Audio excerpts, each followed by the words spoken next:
The door to the Whittaker cabin swung open so hard it cracked against the inner wall, and Samuel Whittaker had just enough time to step in front of his daughter before Victor's men were already inside, already touching things that did not belong to them, knocking a tin cup off the table, dragging a chair aside with their boots, making themselves at home the way men do when they know no one can stop them. Victor himself stood in the doorway. He was not a large man.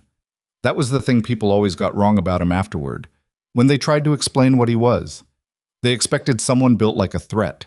But Victor Crow was lean and composed, with the kind of stillness that cost him nothing, because he had never once in his life been afraid of what came next. He looked around the cabin the way a man looks at something he already owns. "Samuel," he said, his voice was almost gentle. "You've made this very complicated." Samuel said nothing. Behind him, 8-year-old Emma had gone completely still. Children learn early when not to move. Victor walked to the table, picked up the tin cup his man had knocked to the floor, and set it back down, not out of courtesy, but to demonstrate that he could be precise when he chose. "I offered you a fair arrangement. You declined. That's fine. A man's entitled to his convictions." He paused. "But Emma's not entitled to yours." Samuel's hands went cold. "You leave her out of this." "I'm not bringing her into anything." Victor tilted his head slightly, as if considering a reasonable request. "I'm simply explaining that debts don't disappear because you've decided to be difficult. Your father borrowed from me. You inherited that obligation. And if you can't settle it..." He let the sentence die exactly where it would do the most damage. "Well, there are other arrangements." He did not look at Emma when he said it. He didn't need to. If you've ever wondered what it would feel like to stand in a room where a man is threatening your child without ever saying a single word that could be repeated in court, this story is about that moment, and about the one person who eventually refused to let it stand. Before we go any further, if you believe some promises are worth keeping no matter the cost, hit that subscribe button and stay with this story all the way through. We put out new stories every week, and you won't want to miss what comes next. Drop a like, and tell us in the comments what city or country you're watching from. I want to see how far this story has traveled. Now let's go back to Black Hollow, the winter of 1884, and the little girl sitting alone in the snow. The cold that settled over Black Hollow in the winter of 1884 was the kind that got inside a building even when the doors were shut and the fire was burning. It pressed through the gaps in the walls. It found the places where the caulking had given out. It sat in the corners of rooms and waited. Caleb Dawson had lived through bad winters before. He had ranched in country that killed cattle by the dozen in a single night, had patched fence line with his bare hands in temperatures that made his knuckles bleed and then freeze before the bleeding stopped. He was not a man who complained about cold. Cold was just a condition. You worked through it or you didn't work. He came into Black Hollow on a Tuesday in early December, which was not a day he would have remembered except for what happened while he was there. He had come for supplies, salt, oil, a new coil of rope to replace the one that had finally given out on him, and he was moving through the main street with the particular efficiency of a man who has no interest in town life, who wants to get what he came for and be back on the road before the light changes. That was when he saw her. She was sitting on the ground outside a cabin that had its door nailed shut with a single plank, which meant it had been closed up for at least a few weeks. She was maybe 7 or 8 years old, with dark hair matted at the sides from where she'd been sleeping against something rough. And she was wearing a wool coat that might have been adequate in October but was nowhere near enough for what December in this territory could do to a person. Her hands were tucked under her arms. Her lips had that particular pale quality that happens before the color leaves entirely. Caleb stopped. I was not sure, in that first moment, whether he stopped because he recognized something wrong or simply because his feet did it before his mind could argue. He had a habit of that, acting before reasoning. It had gotten him into trouble more than once. He looked up and down the street. There were other people moving. A woman carrying a basket toward the dry goods store, 2 men leaning against a post outside the saloon, a boy leading a horse, all of them in motion. None of them stopped. He looked back at the girl. She was watching him with the flat, careful attention of a child who has learned not to expect much, not hopeful, not afraid, just watching. "Hey," he said. She didn't answer. He crouched down to get his eyes level with hers, which was something that cost him.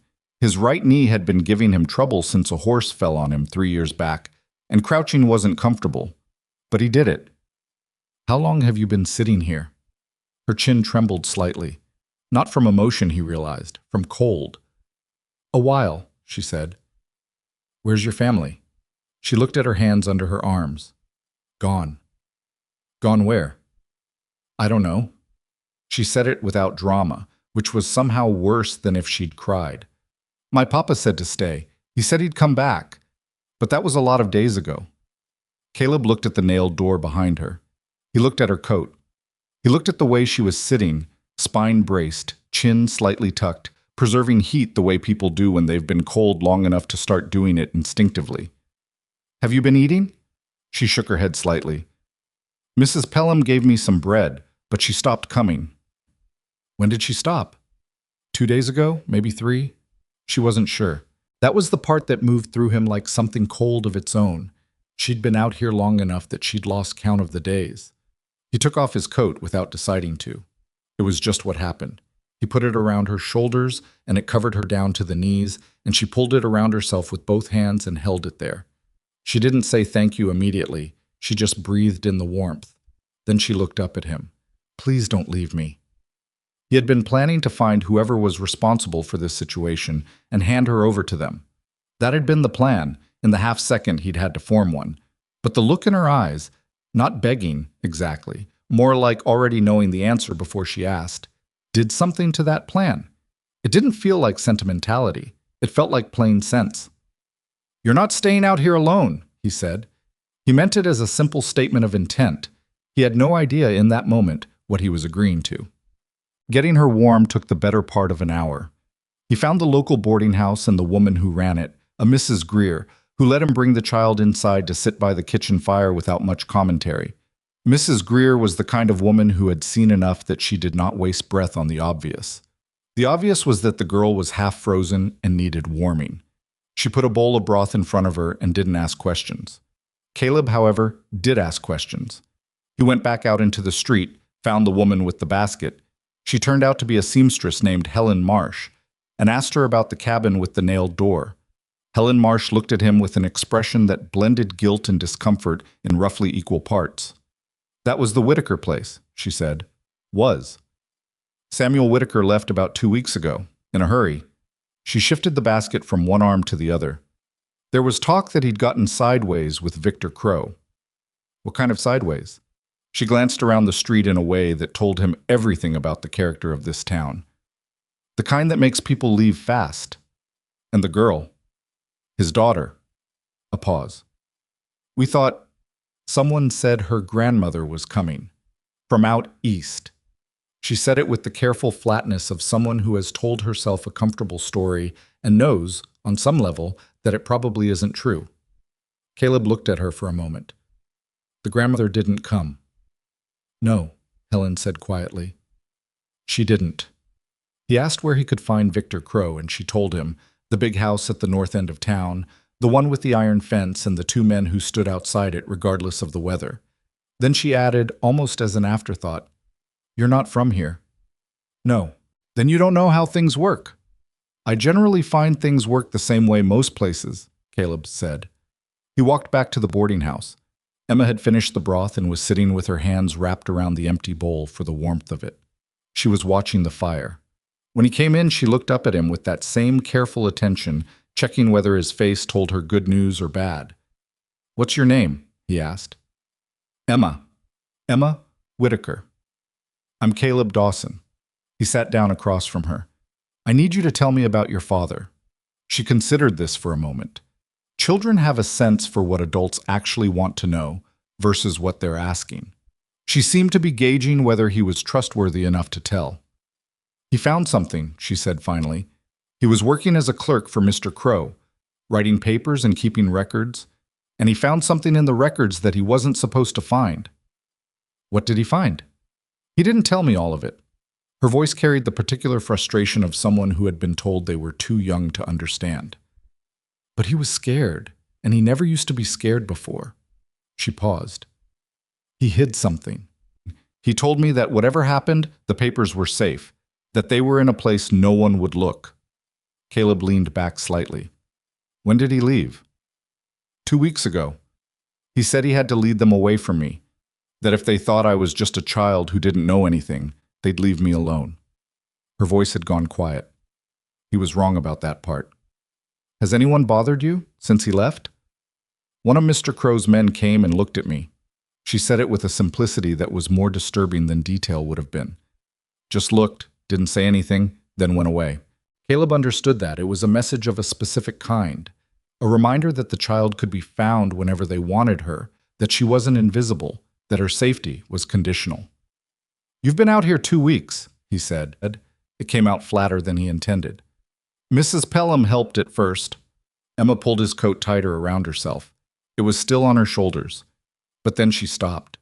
He thought about Mrs. Pelham, whoever she was, someone who had helped and then been persuaded or frightened into stopping. All right, he said, you're coming with me.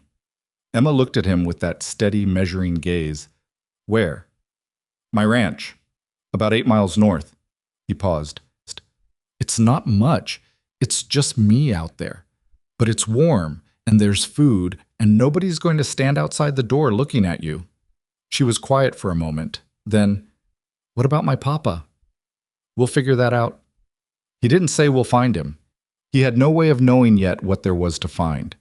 He had learned, over enough years, that promising a thing before you know whether it's possible was just a different kind of cruelty. One thing at a time. He did not leave immediately. He was not going to walk an 8-year-old child 8 miles across frozen ground in the afternoon light with no plan and no preparation. That kind of thinking killed people out here. He got Emma a room at the boarding house for the night, paid Mrs. Greer for it, and then did the thing he had been putting off. He went to see Victor Crow. The man was in his front room when Caleb arrived, which meant the men at the gate had either recognized Caleb as harmless or had been told to let visitors through to see what they wanted. Caleb suspected the latter. Victor Crow, from everything he'd gathered in 2 hours, was the kind of man who liked to see threats directly rather than have them managed at the door. The room itself was warmer than anywhere else in Black Hollow, and better furnished. There was an actual rug. Caleb noticed that because the rougher parts of his mind cataloged the difference between men who had built their comfort on other people's discomfort and men who had simply worked for what they owned. The rug bothered him more than the armed men outside. Victor was seated at a desk. He looked up when Caleb came in. You don't know me, Caleb said. I just arrived today. I found the Whitaker girl outside the old cabin. She's been there 2 weeks. Victor's expression did not change significantly. I'm aware of her situation. It's a sad thing, a father who runs off and leaves his child. He didn't run off. You ran him off. A slight pause. Victor looked at him with the calm of someone doing a rapid assessment. I don't know who you are or what you've been told. I'm nobody, Caleb said. I'm a rancher.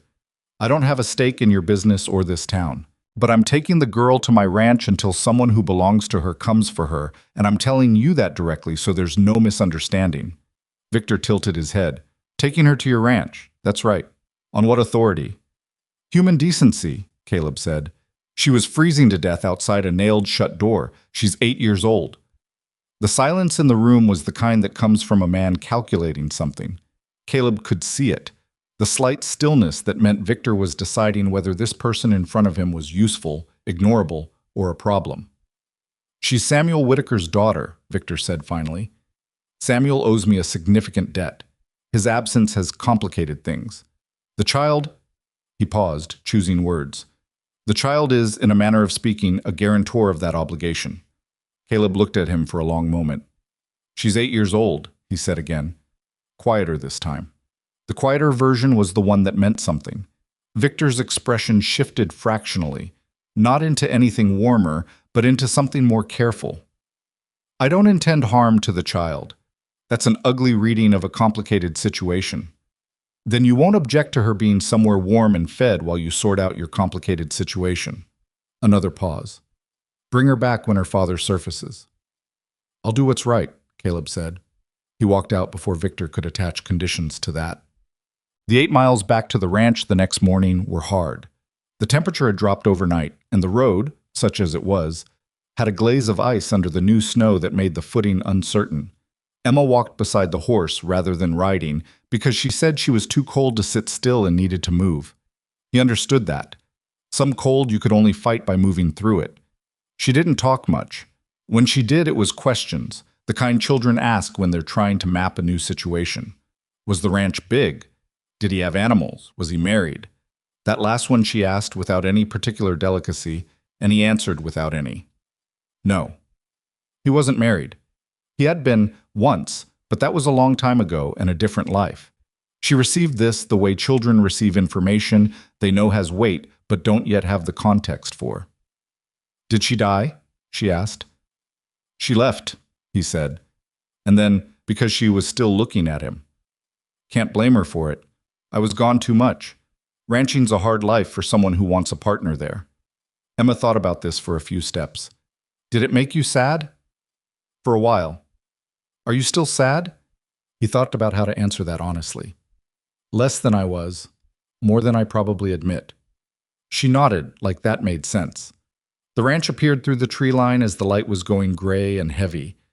A low-roofed house, a barn, 2 smaller outbuildings, all of it functional rather than beautiful. Emma looked at it in silence. Then, "It's not much," she said. Not cruelly, just observing. I said that yesterday, Caleb reminded her. You were right. But she said it with something almost like comfort, as if she had been afraid of being somewhere intimidating. This was the opposite of intimidating. This was just a place where someone lived and worked.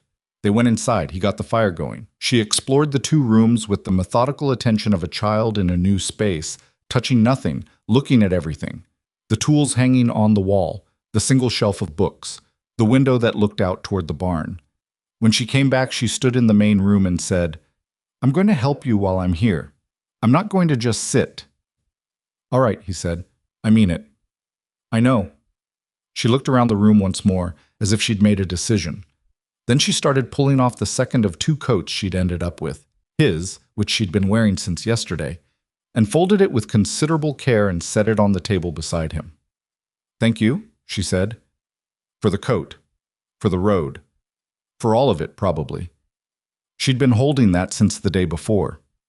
Caleb looked at the coat, then at her.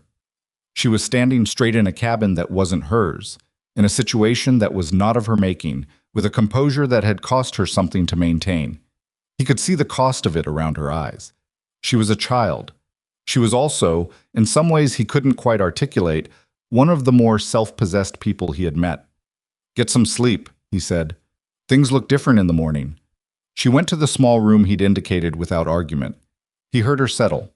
He sat by the fire for a long time that night, thinking about the way Victor Crow had said the child is a guarantor of that obligation. Thinking about what a man does with a guarantor when the debt doesn't get paid. Thinking about Samuel Whitaker, somewhere out in that cold, leading people away from his daughter. He had told Emma they would figure it out. I was starting to understand that figuring it out was going to mean going directly into something he had no particular interest in being involved with. But he had said, you're not staying out here alone, and he had meant it. He banked the fire before he went to bed. The cold pressed against the walls and waited. Outside, somewhere in the dark territory between Black Hollow and wherever Samuel Whitaker had gone, the winter held its breath. Caleb closed his eyes. He did not sleep well. He was already awake when the rider came. Caleb heard the horse before he saw it. That particular sound of hooves on frozen ground, irregular and fast. The rhythm of something driven rather than ridden with care. He had been at the barn since before sunrise, working through the morning, feeding by lantern light, and he stopped what he was doing and stood still in the doorway with the lantern in one hand and listened. The rider came through the tree line at the edge of his property and pulled up short when he saw the light. It was one of Victor Crow's men. Caleb had seen him yesterday outside the iron gate, a broad-shouldered man with a reddish beard who hadn't spoken but had watched. He was watching now, from the back of a horse that was breathing hard from the ride. Crow wants to talk to you, the man said. Today. Caleb looked at him. The lantern light caught the frost on the man's coat, on the horse's nostrils. I'll come when I have business with him, Caleb said. I don't have business with him today. He's making it today's business. Then he can ride out here himself. A pause. The man shifted in his saddle, and Caleb could see the particular discomfort of someone who had been sent with one set of instructions and was now in territory those instructions hadn't covered. He just wants to talk, the man said, less certainly. He knows where I am, Caleb said. Barn's open. He went back inside and resumed feeding. He did not genuinely expect Victor to come.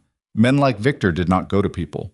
They summoned them, and the summoning was itself the message that you were required to come, that your time was his to call on.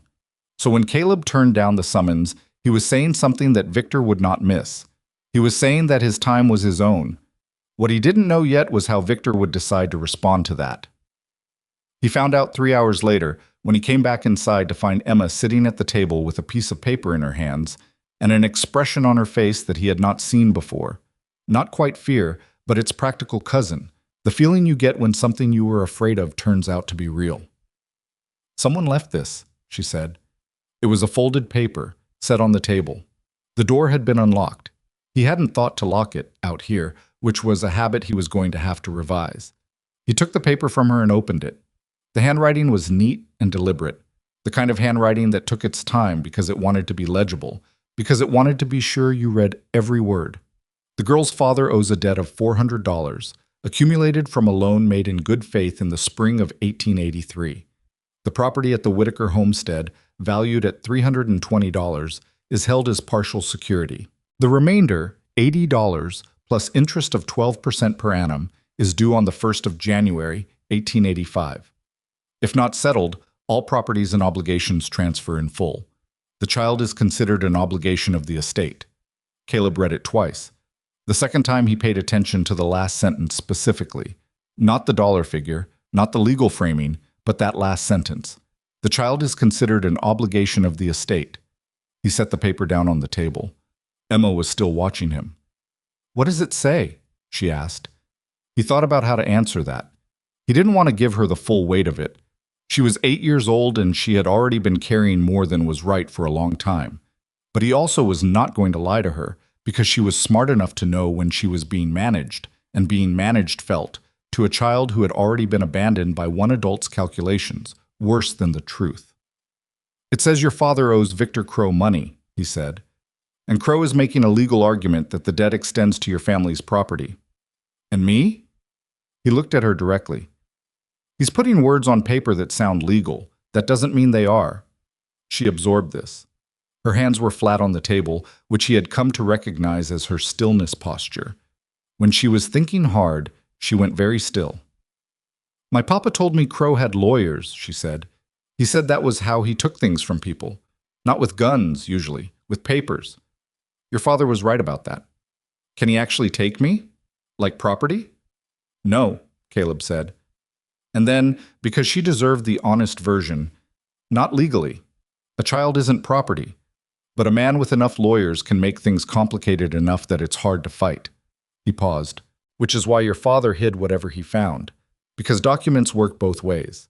If Crow uses paper to take things, then paper can be used to fight back." Emma looked at her hands. "He hid them somewhere in the mountains," she said. "He told me. He said he found a place near the old mill on the North Fork, where the creek goes through the rock. He said nobody would look there because it was too cold to reach in winter." A pause.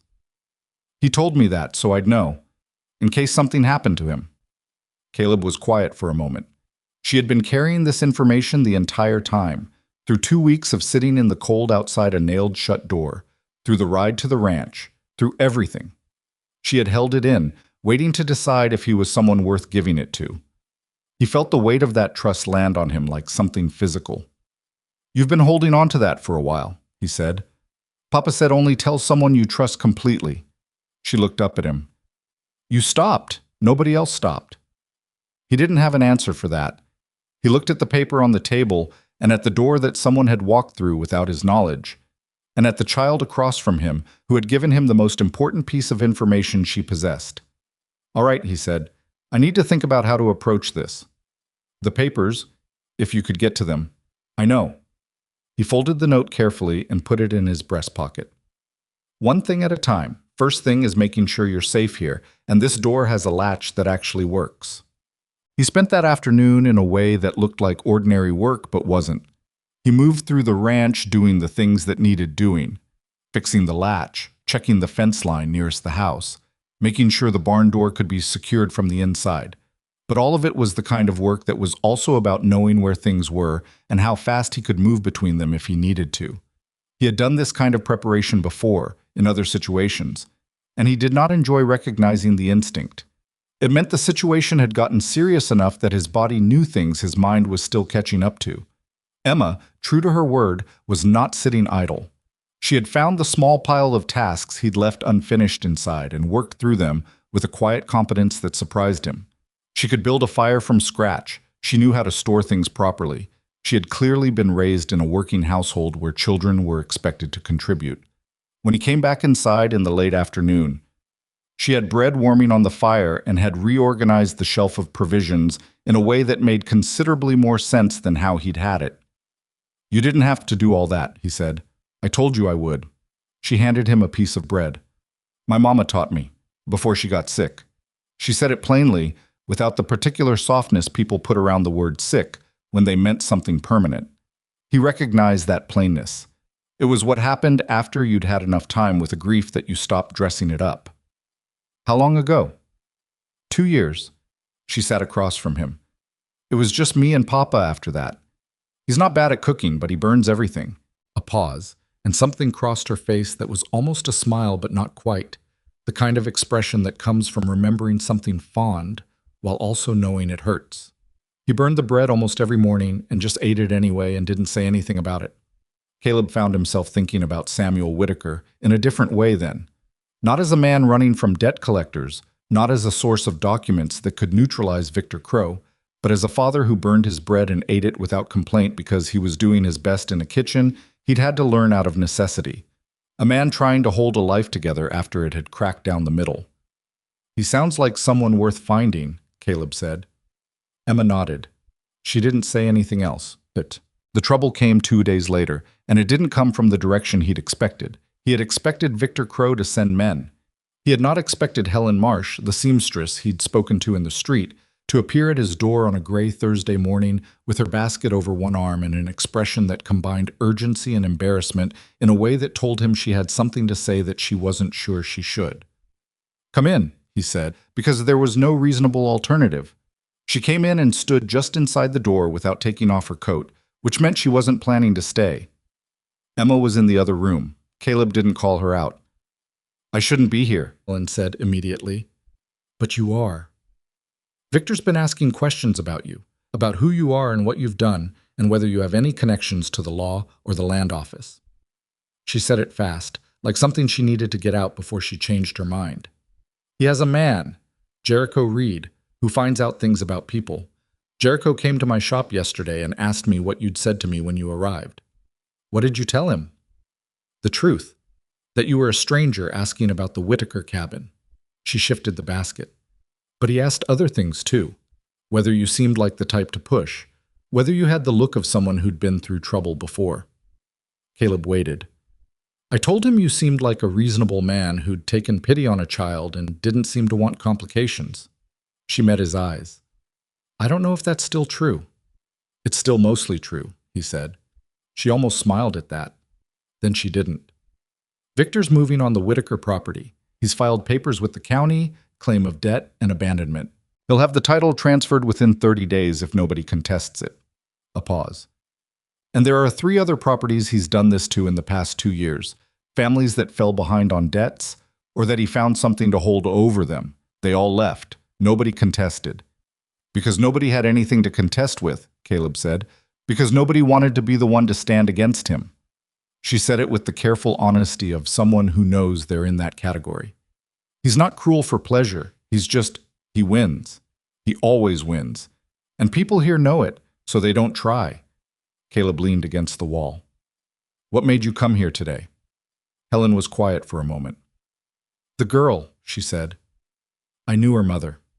Margaret Whitaker was a good woman. She used to bring cloth for me to mend, and she'd always bring something for me too. Bread or preserves, something she'd made. She didn't have much, but she shared it." Another pause. "When Emma was sitting outside that cabin, I knew. Everyone knew, and nobody moved. Including you," Caleb said. Not to be cruel about it, just because it was true. "Including me," she said, "and I've been ashamed of it every day since." She straightened slightly. "So I'm here now, for whatever that's worth." It was worth quite a bit, as it happened.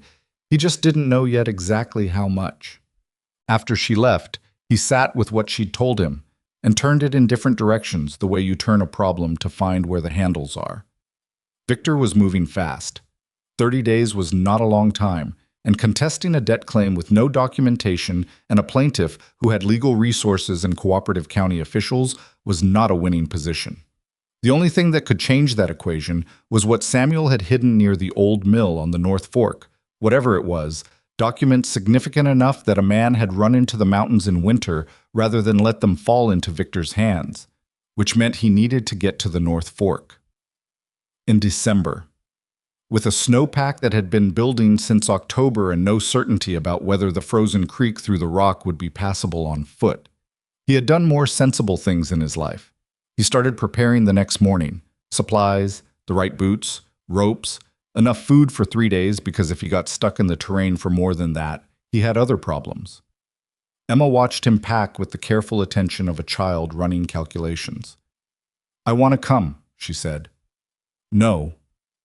I know where it is more than you do. Papa described it to me. You're 8. Almost 9. She said it with the particular dignity of someone for whom the distinction matters. "And I've been in those hills with Papa before. He took me in the spring to the mill. I know the creek." Caleb looked at her. He was looking for the pragmatic argument against it, which was easy enough. She was small, the terrain was rough, the cold was serious, but she was also right that she had more information than he did, and finding something hidden in mountain terrain in winter, based on a second-hand description, was not a reliable method. "If I take you," he said, "and something goes wrong with the weather or the ground, you do what I say, without argument, immediately. No explaining, no negotiating." "Yes," she said, "and you tell me everything you remember about what he described. All of it. Before we leave, not while we're on the trail." "The creek comes out from between 2 big rocks, like a doorway," she said, which meant she'd already been organizing this information and was ready to give it. He said there's an overhang on the east side where the rock sticks out like a shelf. The papers are in a tin box wrapped in oilcloth, pushed back into a crack in the rock face under the shelf. He said even if the creek freezes, the shelf keeps the crack dry. Caleb thought about that. "How far up?" "Maybe 2 miles past where the road ends." He thought for another moment. He wasn't going to feel good about this, no matter how long he thought about it. That was just the truth of it. "Get your boots," he said. They left before the town was moving, which was intentional. The road north held good footing for the first hour, then thinned into a trail that was identifiable mainly by the fact that the trees on either side were denser than the middle. Emma walked steadily and without complaint, which he watched for because children who were cold and tired often didn't say so until they were past the point where it was easy to correct. She seemed to understand the terrain the way people do when they've spent real time in it, choosing her footing instinctively, going around the places that looked uncertain rather than testing them. They didn't talk much. The kind of cold they were walking in didn't encourage conversation. But after about 40 minutes, she said, "You ever been scared of something and done it anyway?" "Most things that matter involve that," he said. "Papa was scared when he left. I could see it." Her breath made small clouds in the air in front of her. He tried to look like he wasn't, but he was terrible at pretending. "Smart man," Caleb said. "Being scared of the right things is how you survive them." "Is that what you do?" "Try to." He stepped over a frozen root. "Doesn't always work." She absorbed that. "What are you scared of now?" He thought about how to answer honestly without being reckless with it. "Not getting there in time," he said. "Victor moving faster than I expect. Making a mistake that costs you something." She looked at him sideways. "You're scared of messing up?" "Yes." "My papa was scared of that too." She was quiet for a moment. He said the worst feeling he ever had was thinking he'd done everything right and it still went wrong.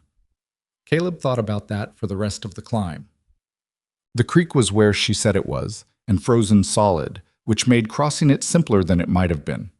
The 2 rocks she'd described were unmistakable, a gap between them, like a narrow gate, maybe 4 feet wide, with the frozen creek running through the bottom of it. The overhang on the east side extended about 3 feet out from the rock face, and the area underneath it was dry, protected from the snow. He found the crack on the second check.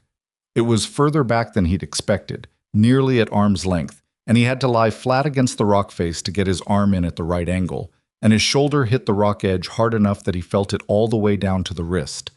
But his fingers found the oilcloth, and the oilcloth wrapped something solid, and he pulled it out carefully. A tin box, about the size of a small book. The oilcloth was tied with cord, still intact. Emma was watching him from 2 feet away. She had not made a sound. He sat up and held it for a moment. The metal was cold against his palms, but the box itself was undamaged. No water, no frost damage to the wrapping. Samuel Whitaker had packed it well. "That's it?" Emma said. "That's it." She let out a breath that was so large for someone her size that it was almost funny. He almost smiled. Instead, he wrapped the box back in the oilcloth and put it inside his coat, against his body, where his own warmth would keep it safe on the way back. "Don't open it out here," he said. "I know." "Good." They started back down. Artem. It was on the return that the second rider appeared. Not from the town side, from the north, which was wrong, which meant he'd come around the long way, which meant he'd been watching. Caleb heard the horse first and moved Emma behind him before the rider cleared the tree line. It was a man he hadn't seen before, not the red-bearded one, not anyone from Victor's Gate. Someone different, lean in a dark coat, on a gray horse that stood very still when its rider stopped it. "You found it," the man said. Caleb did not answer. "I'm not here to take it," the man said. He put both hands up slightly, away from his coat, which was the gesture of someone who understood the shorthand of these situations. "My name is Garrett Cole. I was Samuel Whitaker's partner, before." He paused. "Before things went the way they went." "Partner in what?" "In finding what Crow was doing. We both worked for him. Sam in the office, me on the land side, surveying, recording. We both found pieces of it. Sam was the one who could put it together in a way that made legal sense. He was the clerk. He knew what the papers should say versus what they actually said." Cole lowered his hands. "He's alive. I know where he is." The cold pressed in from all sides. Emma had gone very still behind Caleb. He could feel it without looking. The complete suspension of motion that comes from hearing something that matters more than anything else in the moment. "Where?" Caleb said. "There's a homestead about 12 miles east. Old trapping cabin, abandoned. He's been there 3 weeks. He's hurt. Came off his horse in the dark, first night out. Broke something in his leg. He's been stuck there since." Cole's voice was even, but something in it, a tightness around the words, suggested this was not comfortable to deliver. "I've been bringing him supplies when I can, but I couldn't move him without help, and I couldn't go to town because Crow has people watching everyone." Caleb stared at him. "And you knew about the girl." "I knew Sam left her in town because he thought they'd leave her alone." Cole met his eyes. "I should have done something. I didn't. I was trying to manage too many things, and I told myself someone else would handle it." He paused. "No one did." "No," Caleb said. "They didn't." Cole looked down for a moment. "I know that doesn't fix anything." Behind Caleb, Emma spoke. She had stepped around from behind him, which he hadn't expected, and her voice was measured in a way that cost her something. "Is he all right?" Cole looked at her. Something shifted in his expression. Not quite guilt, but adjacent to it. "He's in pain," he said honestly, "but he's alive. He's been asking about you since the first week." Emma stood very still. Her hands were at her sides. Her eyes were bright in the cold air, and she was doing what she'd done since he'd found her, holding herself together through a discipline that wasn't natural for a child her age, that had been forced on her by circumstances, and that he wished she hadn't needed to develop. "Can we go there now?" she asked. Caleb looked at the light. They had maybe 3 hours before dark. The cabin was 12 miles east, which was too far in the remaining daylight, especially after the climb they'd already done. He thought about this carefully, because rushing a decision like this was how people got hurt. "Tomorrow," he said. "First light. We go back to the ranch tonight, and tomorrow we go east." Emma looked at him. He could see the argument forming, every part of her wanting to push, wanting to say they could make it, wanting the answer to be now. He understood it completely, and it didn't change his position. "Tomorrow is safer," he said. "Your father waited 3 weeks. He can wait 1 more night." She closed her eyes briefly, then opened them. "Okay," she said. It was the hardest 2-letter word she'd said since he'd found her. That night, back at the ranch, he opened the tin box. The oilcloth came off cleanly, and the box lid was stiff but not rusted shut. Inside, wrapped in a second layer of cloth, someone had thought carefully about preservation, was a stack of perhaps 30 pages. Some were handwritten. Some appeared to be copies of official county records. Several had signatures and seals on them.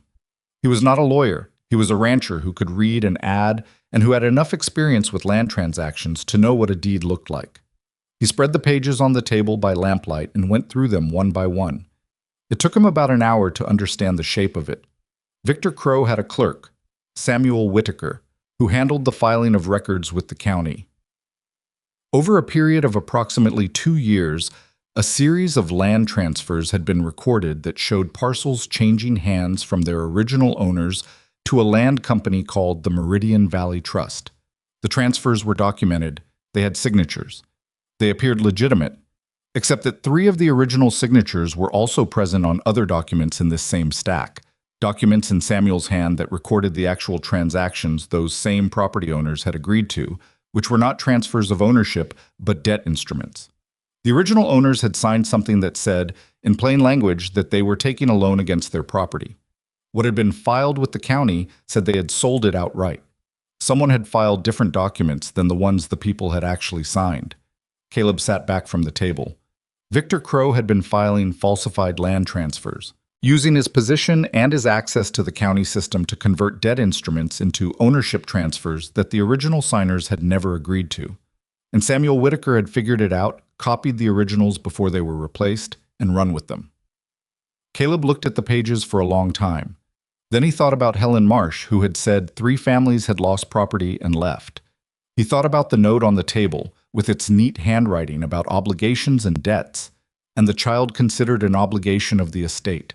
He thought about the man at the iron gate and the rider who'd come before sunrise, and the particular way Victor had looked at him in his warm room with the rug on the floor. He thought about Emma asleep in the other room.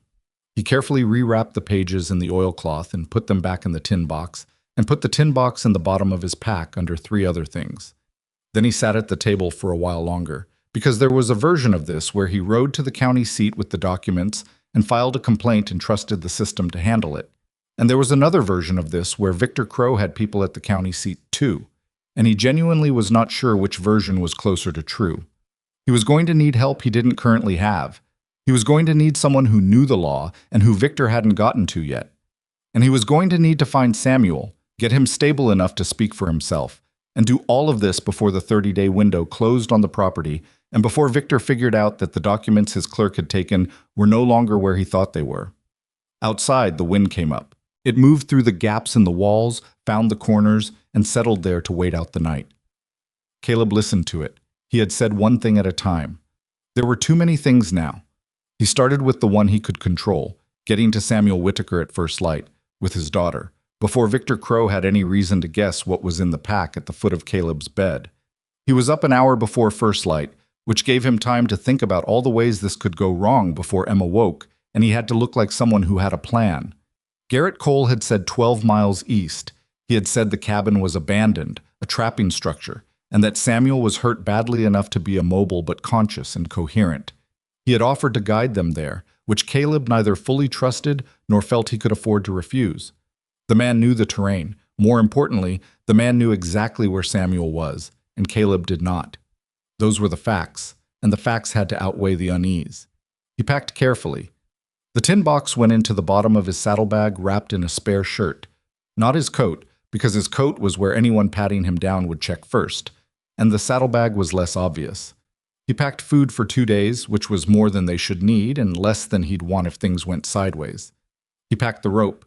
He checked his rifle twice, which was something he did when he was genuinely worried rather than just cautious, and he recognized the distinction and didn't pretend otherwise.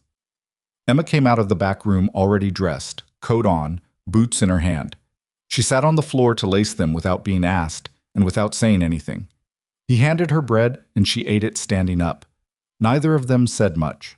There was a kind of understanding between them now that didn't need a lot of words. She was going to see her father today, and the space around that fact was too large to fill with conversation.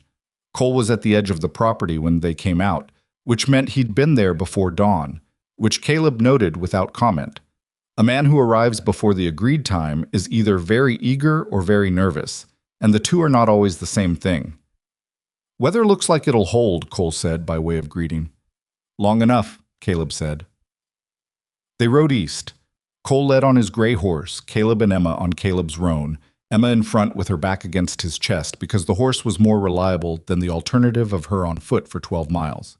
She sat straight and watched the country ahead of them with a focused attention that reminded him, absurdly, of how he watched terrain when he wasn't sure what was in it. The miles passed. The cold was genuine but not dangerous, the kind you worked through rather than fought. An hour out, the trail narrowed and bent through a series of low rocky hills where the snow had drifted badly and the horse had to pick its way with more care. Cole navigated it without hesitation, which meant he'd been this way recently. Caleb marked that. "How long have you known Samuel?" he asked, letting the question go out into the cold air without pressure on it. Cole glanced back. 4 years. Came to Black Hollow, when Crow's operation was just getting started. I was hired to do land surveys, legitimate work, marking boundaries, recording elevations, that kind of thing. A pause. Sam was already there, keeping books. We used to eat dinner at the same table at the boarding house. Just two men without families in a town without much. When did you figure out what Crow was doing? Gradually. Cole's voice was matter-of-fact. First, it was a survey result that didn't match what got filed. I thought it was a clerical error. Then another one. Then Sam came to me one evening and showed me something in the records and asked me to look at my field notes from a specific date. He went quiet for a few strides of the horse. The field notes said one thing. The official county record said something different. Sam had the original and the filed version side by side. And Crow had been using you to produce the original survey that he then falsified. Yes, neither of us was doing anything wrong on our own. That was the cleverness of it. Cole said it without admiration, just recognition. He kept the pieces separate. I surveyed. Sam recorded. Neither of us saw the whole until we put it together. Caleb thought about that. A man who constructed his crimes from innocent components was a particular kind of careful. It meant he had planned for the possibility of exposure, had insulated himself by making sure no single person could see the whole picture until it was too late to do much about it. Except that Sam and Cole had found each other and compared notes. Why didn't you both run when you figured it out? Cole was quiet long enough that Caleb wondered if he was going to answer. Then, Sam wanted to. I said we should get more first. Get enough that it couldn't be dismissed or buried. Another pause. I was wrong about the timing. We waited too long, and Victor found out we were looking. He found out how? I don't know. Someone in the office, maybe. Or Victor is simply the kind of man who watches everyone around him constantly and doesn't need a specific informant. He just notices things. Cole's voice had a particular flatness to it. One night there were men outside both our doors. Sam moved faster than me. He had Emma. He had to. And you? I got out the back of the boarding house and into the tree line. A beat. I've been living rough since, moving between places, bringing Sam supplies when I can get them without being followed. Emma had been listening to all of this without turning around. Caleb felt the slight tension in her shoulders. The way she was holding herself against the motion of the horse, taking in the story of her father's last 3 weeks in the voice of a stranger. He talks about her, Cole said suddenly. He wasn't looking back when he said it. Every time I've gone to him, first thing he asks about, last thing he says. Emma said nothing, but her shoulders changed. They found the cabin at mid-morning, which was later than Caleb had hoped because the last 2 miles had required dismounting and leading the horse through a section where the trail had been obliterated entirely by a fallen tree and the subsequent windbreak of snow. It was not a comfortable stretch. Emma had made no complaint. Cole had cut through the windbreak with an efficiency that confirmed he'd done it recently. The cabin was small, a single room built against a rock face that served as one wall, with rough timber for the others. There was a stovepipe coming through the roof and a thin thread of smoke from it.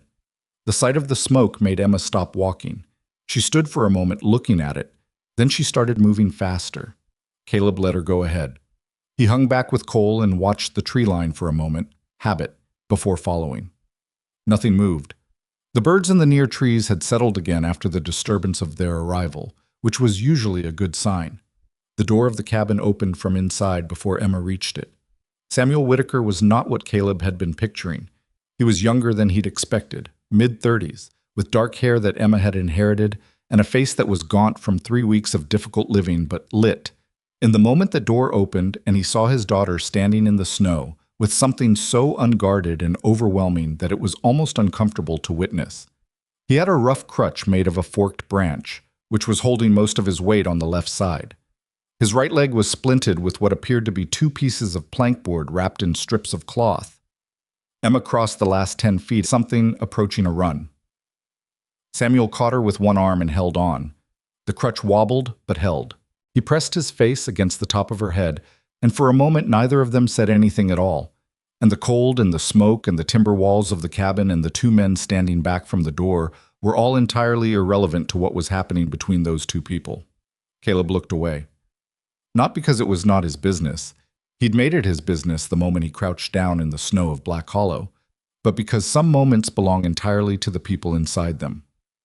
Cole cleared his throat quietly beside him. "Good," he said. Just that one word. He said it like a man paying a debt. Inside the cabin was warmer than outside, but not warm. The stove was small and the wood supply was running low. Caleb could see that immediately and made a mental note about it. Samuel was sitting on the single bunk with Emma beside him, her hands holding both of his, her face turned up toward him with an expression that was trying to do too many things at once. He was looking at her the way a man looks at something he was afraid he'd never see again. "You found someone good," Samuel said to her, with a glance at Caleb. "He stopped," Emma said. Like that explained everything, which Caleb supposed it mostly did. He introduced himself, and Samuel shook his hand with a grip that was stronger than his condition suggested. "Cole told me about you," Samuel said. "When you took her to your ranch, He stopped. There was something working in his face. "She was supposed to be safe in town. I told myself she'd be safe." "She wasn't," Caleb said. "Flat enough to be honest, not flat enough to be a judgment. But she's all right now." Samuel closed his eyes briefly. "I made the wrong call. I thought if I ran, they'd follow me and leave her alone." He opened his eyes. "I've had 3 weeks lying in this cabin to think about every way that could have gone wrong." "It's done," Caleb said. "What matters now is what comes next."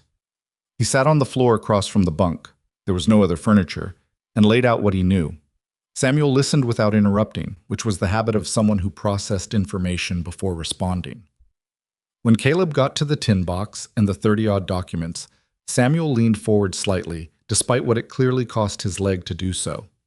"You found them," he said. "Emma told me where you'd put them."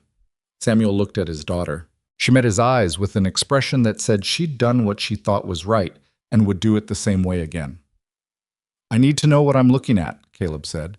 "I read through them last night. I understand the basic shape, but I'm not a lawyer." "You don't need to be a lawyer to understand it," Samuel said. He shifted on the bunk, adjusted the splinted leg, breathed through whatever that cost him. "The core of it is this. Victor Crow has a relationship with the county recorder's office. The recorder, a man named Dillard Hess, files what Victor gives him and doesn't look closely. Over 2 years, Victor has acquired 11 parcels of land in and around Black Hollow. Some of those were legitimate purchases. 5 of them were not. The debt instruments that got converted to ownership transfers. Yes. Samuel's expression confirmed Caleb had read it right. People came to Victor for loans. They signed promissory notes, standard documents, secured by their property. What got filed with the county was not the promissory note.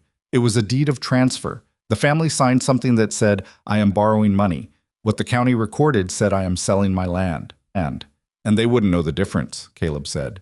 Not unless they went to the county office and pulled the records themselves, which most people in this territory don't know how to do and can't afford to travel to do anyway. Samuel's voice was steady, but there was a controlled anger underneath it.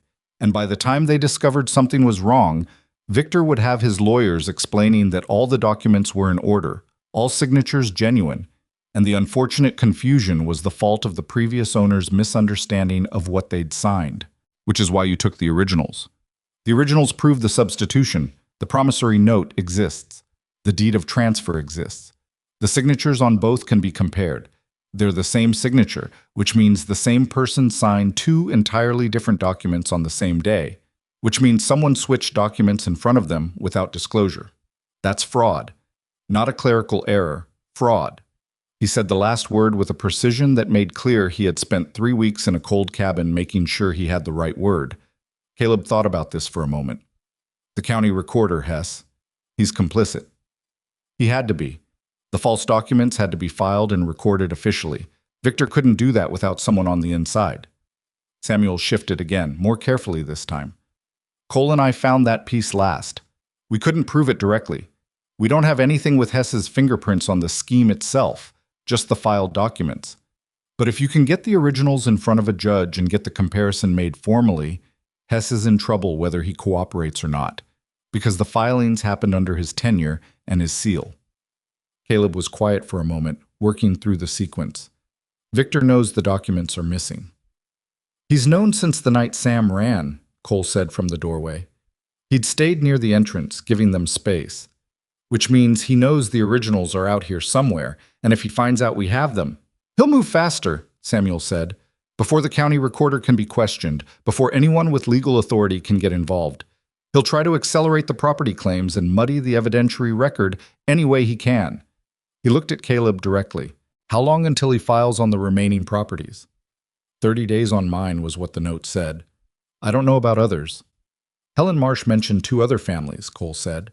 The Dobbs and the Fennery family. They're both still in Black Hollow. Samuel's face tightened. They haven't left yet? No, they're waiting, hoping it resolves itself. Caleb looked at the room, the small stove, the low wood, the forked branch crutch leaning against the bunk. The man with a broken leg and his daughter, and the 2 of them trying to build a legal case against a man with lawyers and a county official in his pocket and armed riders at his disposal. We need to get you out of here, Caleb said to Samuel. Back to the ranch. You can't do anything useful from a trapping cabin. My leg. I know about your leg. We'll manage it. He glanced at Cole.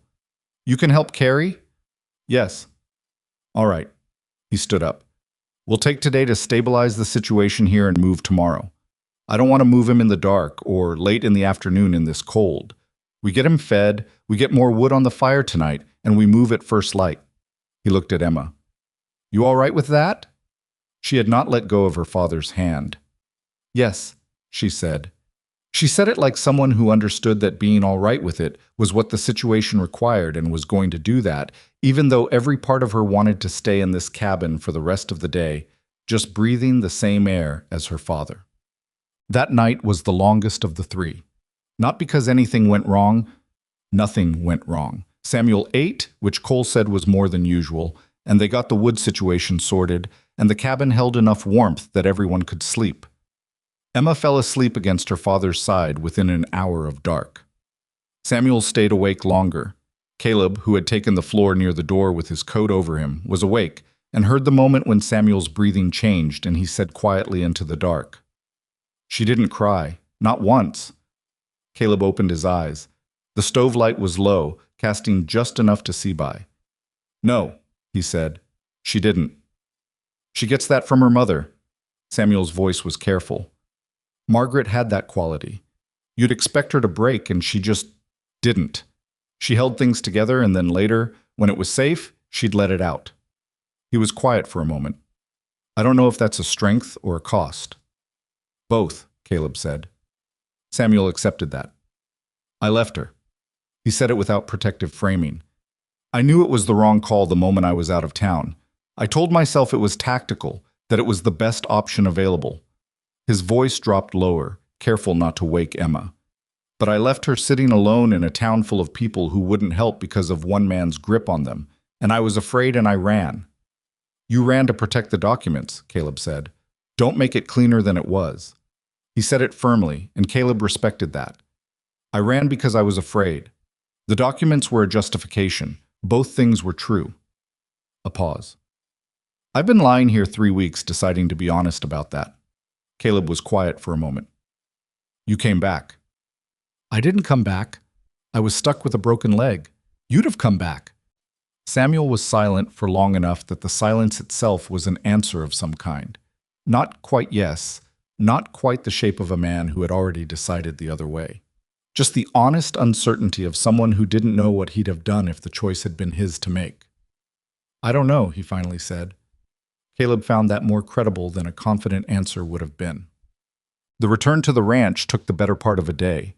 Moving Samuel was not simple. His right leg had been set as well as Cole could manage with no medical training and the materials available, which meant it was braced rather than properly immobilized, and every significant jolt sent pain through him that he controlled with a discipline that Caleb recognized as the discipline of someone who has been living with it long enough to develop technique.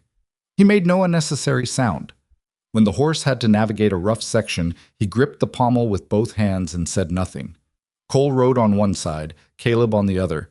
Emma rode behind her father with her arms around him, which was technically to keep him stable and practically about something else entirely, and neither of the men said anything about it. They reached the ranch as the light was going gray. Caleb got Samuel inside and onto the cot he'd set up, and then went out to deal with the horses and the equipment, because that work was there, and it needed doing, and it gave Samuel and Emma some time that was theirs. Cole helped with the horses.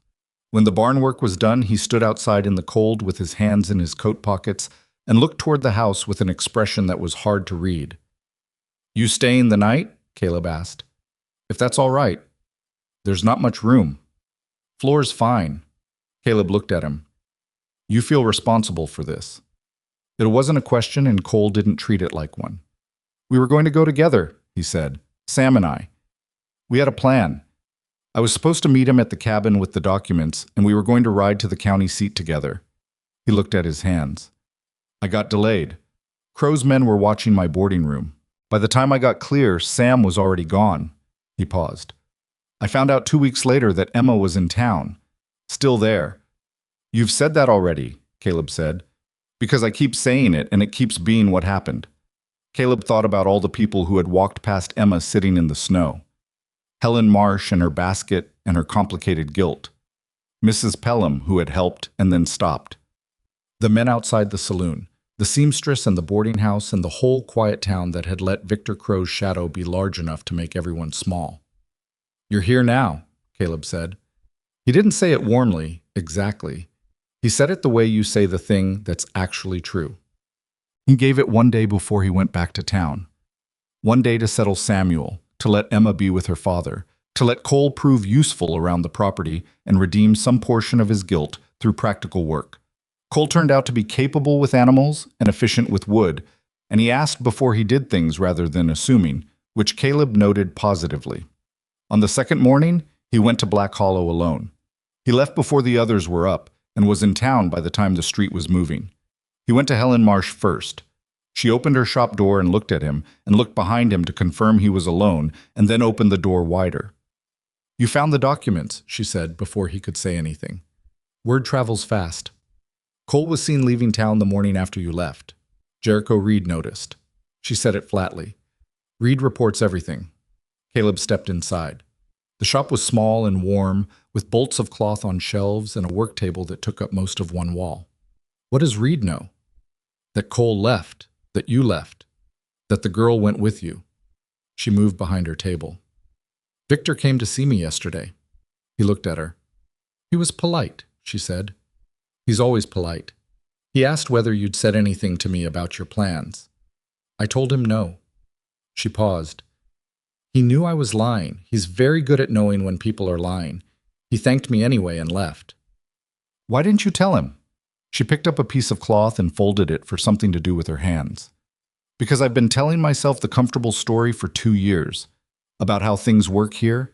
About how you can't fight Victor Crow.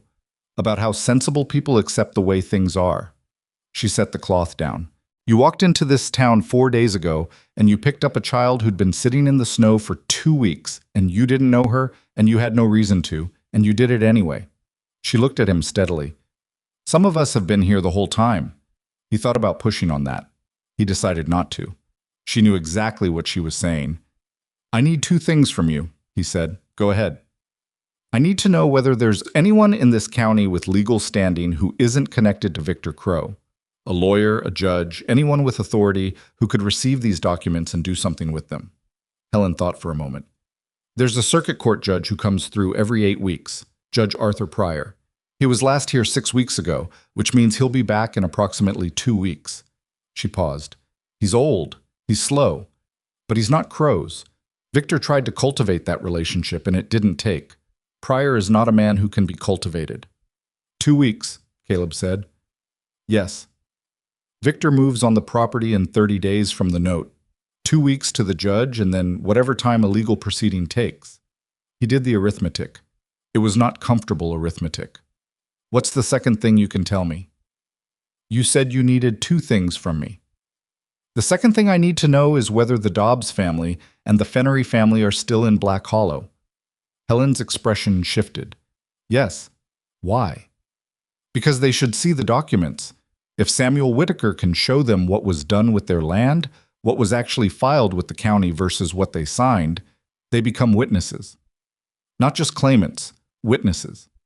Victor can bury one man's testimony. He can make it complicated to bury 3 families. Helen was still for a moment. You want them to come forward. I want them to have the choice. Whether they take it is theirs. He paused. But they can't make the choice if nobody tells them the choice exists. She looked at him for a long moment. Victor will know something is happening. He already suspects. I know. His men will watch the road. I know. You could take the documents and leave. Go to the county seat yourself. Find a lawyer there. File from outside his reach. She said it carefully. That would be the safe thing. Safe for me, Caleb said. She understood what he wasn't saying. The Dobbs and the Fennery families still in Black Hollow, still inside Victor's reach. Filing from the county seat might help with the legal case eventually, but it wouldn't help them before Victor found a way to pressure them into leaving the way the others had. 3 families' testimony was worth something. 3 more families run off before a judge arrived was worth less than nothing. I'll speak to them, Helen said. Both families. Tonight. She picked up the cloth again and put it down again. It would be better coming from me than from a stranger. It would, he agreed. He left her shop and walked the main street of Black Hollow with his hands in his pockets and his head down, not making eye contact, moving with the purposeless rhythm of a man who had come to town for supplies and nothing else. He felt the attention on him. Not overt, not the kind you could point to, but the particular quality of awareness that a town develops around something it knows is happening but hasn't named yet. He passed Victor Crow's iron gate without looking at it. One of the men outside watched him pass. Caleb felt it on his back. He got what he'd come for from the dry goods store and started back toward the ranch, and the whole ride back he turned the timeline in his head. 2 weeks to the judge, 30 days on the property. The Dobbs and the Fennery families making decisions tonight about whether they were willing to stand up for what had been done to them. Samuel with a broken leg in a ranch house 8 miles out of town, building the clearest possible account of what he'd found and how he'd found it. Cole carrying his guilt like something useful he could finally put to work. Helen Marsh, who had spent 2 years choosing the comfortable story and had finally decided she was tired of it. And Victor Crow in his warm room with the rug on the floor, doing his own arithmetic. The cold pressed down from the north. The horse moved steadily on the frozen road.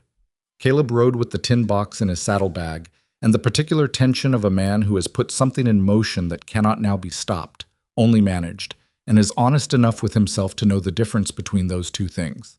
He rode. The road ahead was clear, and the sky above it was the flat white of a winter that wasn't finished yet. And somewhere behind him, the town of Black Hollow was waking up to the particular discomfort of knowing that something was about to be asked of it. Helen was as good as her word. 2 days after Caleb's visit to her shop, a message came to the ranch. Not written, because written things could be intercepted and read, but delivered by a boy of about 12 who appeared at the property line on a small brown pony and called out that he had something for the man who lived there. Caleb went out to meet him. The boy said, without preamble, that Mrs. Marsh sent word that both families had agreed to talk, and that they would come to the ranch on Thursday evening if that was acceptable, and that they would come by the south trail which was not visible from the main road. Caleb told the boy to tell Mrs. Marsh that Thursday evening was acceptable. The boy turned the pony around and was gone before Caleb had walked back to the house. Inside, Samuel was sitting up on the cot with the documents spread around him in an order that made sense to him if not to anyone else, writing on 2 pieces of paper in a hand that was cramped from cold and from the angle he had to hold himself to avoid putting weight on the leg. He had been doing this every day since they'd arrived, organizing, annotating, building the written account of what he'd found and when and how, because he understood that the documents alone were evidence of what had been filed, but his testimony was evidence of how it had happened, and one without the other was weaker than both together. Cole was outside splitting wood. He had been splitting wood every morning since they'd arrived, partly because it needed doing, and partly, Caleb suspected, because physical work was the only productive thing he could find to do with the guilt he was still carrying. The pile by the east wall of the house was now large enough to last through January, regardless of what happened. Emma moved between all of them. She brought her father water and food without being asked, sat with him in the evenings while he worked, and in the afternoons helped Caleb with the ranch work in the particular way she had, doing what was asked precisely, not more and not less, watching how things were done and filing it away. She had found the 3 books on Caleb's shelf and was working through the second one, which was a surveying manual from 15 years back. Not exactly light reading, but she read it with the same focused attention she gave everything. One afternoon, Caleb found her outside with the manual open to a page of diagrams, looking between the page and the distant hills with an expression of serious concentration. "What are you doing?" he asked. "Trying to understand how he knew where the lines were," she said. "The property lines. If Mr. Crow changed the surveys, someone had to know what the real lines were first." Caleb looked at her. She was almost 9 years old, sitting in December cold with a surveying manual, working backward from the fraud to understand its mechanism. "Your father teach you to think that way?" "He said the most important question is always how, not what." She closed the manual. "Because if you know how something was done, you can usually prove it. He didn't have anything useful to add to that, so he didn't try." Thursday evening came with a wind that had picked up in the afternoon and showed no intention of settling. The South Trail brought 2 families to the ranch yard just after dark: the Dobbs, who were husband and wife and a grown son of about 20, and the Fennery family, which was a widow named Clara Fennery and her 2 teenage daughters. They came on horseback, moving carefully, and Caleb watched them from the barn until he was satisfied nobody had followed them before he went out to meet them. Inside, the house was crowded in a way it had not been since Caleb had lived in it. 7 people in a 2-room structure that was built for one, with Samuel on the cot and everyone else finding what seating they could. Emma sat on the floor near her father with her back against the cot. Cole stood near the door. Helen Marsh had come with the families and stood to one side, which told Caleb she had been the one to actually convince them rather than just deliver the message. Martin Dobbs was a broad man in his 50s with a weathered face and the particular expression of someone who has been waiting for something bad to happen for so long that the actual bad thing, when it arrives in the form of a conversation he'd been avoiding, is almost a relief. His wife Ruth sat beside him with her hands folded in her lap. Their son, whose name was Cal, which Caleb did not comment on, sat slightly apart with his arms crossed, which was the posture of someone who had come because his parents asked him to and was not yet convinced it was a good idea. Clara Fennery was different. She was perhaps 45, with the straight-backed composure of a woman who had been managing everything alone for long enough that she no longer thought about it. Her 2 daughters, 16 and 14, sat behind her and watched the room with alert, dark eyes. Samuel spoke first because it was his evidence and his account, and because he was the one who had seen it from the inside. He walked them through it the way he had walked Caleb through it, methodically, without drama, following the logic of what he'd found in the order that he'd found it. He spread the documents on a board laid across his lap and indicated specific pages when he referenced them. Martin Dobbs leaned forward when Samuel got to the portion about the promissory notes versus the filed transfers. His wife put her hand on his arm. He did not shake it off, but he went very still. "Show me," he said. Samuel showed him. He laid the promissory note, the original, in Dobbs's own signature, next to the county record that showed a deed of transfer, also bearing Dobbs's signature, dated the same day. He explained what the promissory note said, that Dobbs was borrowing $140 against his property at an interest rate of 10% per annum. He explained what the deed of transfer said, that Dobbs had sold the property outright to the Meridian Valley Trust for $140 consideration received. Martin Dobbs looked at the 2 documents for a long time. He was not a fast reader. His lips moved slightly, and he went back to the beginning of the deed of transfer twice. Then he looked up at Samuel. "I didn't sign that," he said. His voice was quiet and very level, which was more disturbing somehow than if he'd shouted. "No," Samuel said. "You signed the promissory note. The deed of transfer bears your signature because someone traced it or had a very good copy made." He paused. "It's close. Very close. But your authentic signature is slightly wider at the M than the copied one. I noticed it when I was processing the filings. I thought at first it was just a variation. People's signatures change slightly depending on the day, the pen, how tired they are. But then I saw the same discrepancy on 3 other filings, and I started looking more carefully." Clara Fennery had leaned forward without Caleb noticing when it had happened. She was looking at the documents with an expression that was not surprise, but something that had been waiting to be confirmed. "I knew something was wrong," she said quietly. "After Thomas died and I went to make sense of the finances, the payment schedule for the loan didn't match what I was told." She paused. "Victor's lawyer said I was misremembering the terms." "You weren't misremembering," Samuel said. She nodded once, just once. But the quality of that nod, the compressed weight of 2 years of being told she was wrong about her own memory, was not lost on anyone in the room. The young Dobbs' son, Cal, had uncrossed his arms at some point in the last 10 minutes. He was leaning forward now like everyone else. "So these documents prove what he did," he said. It wasn't quite a question.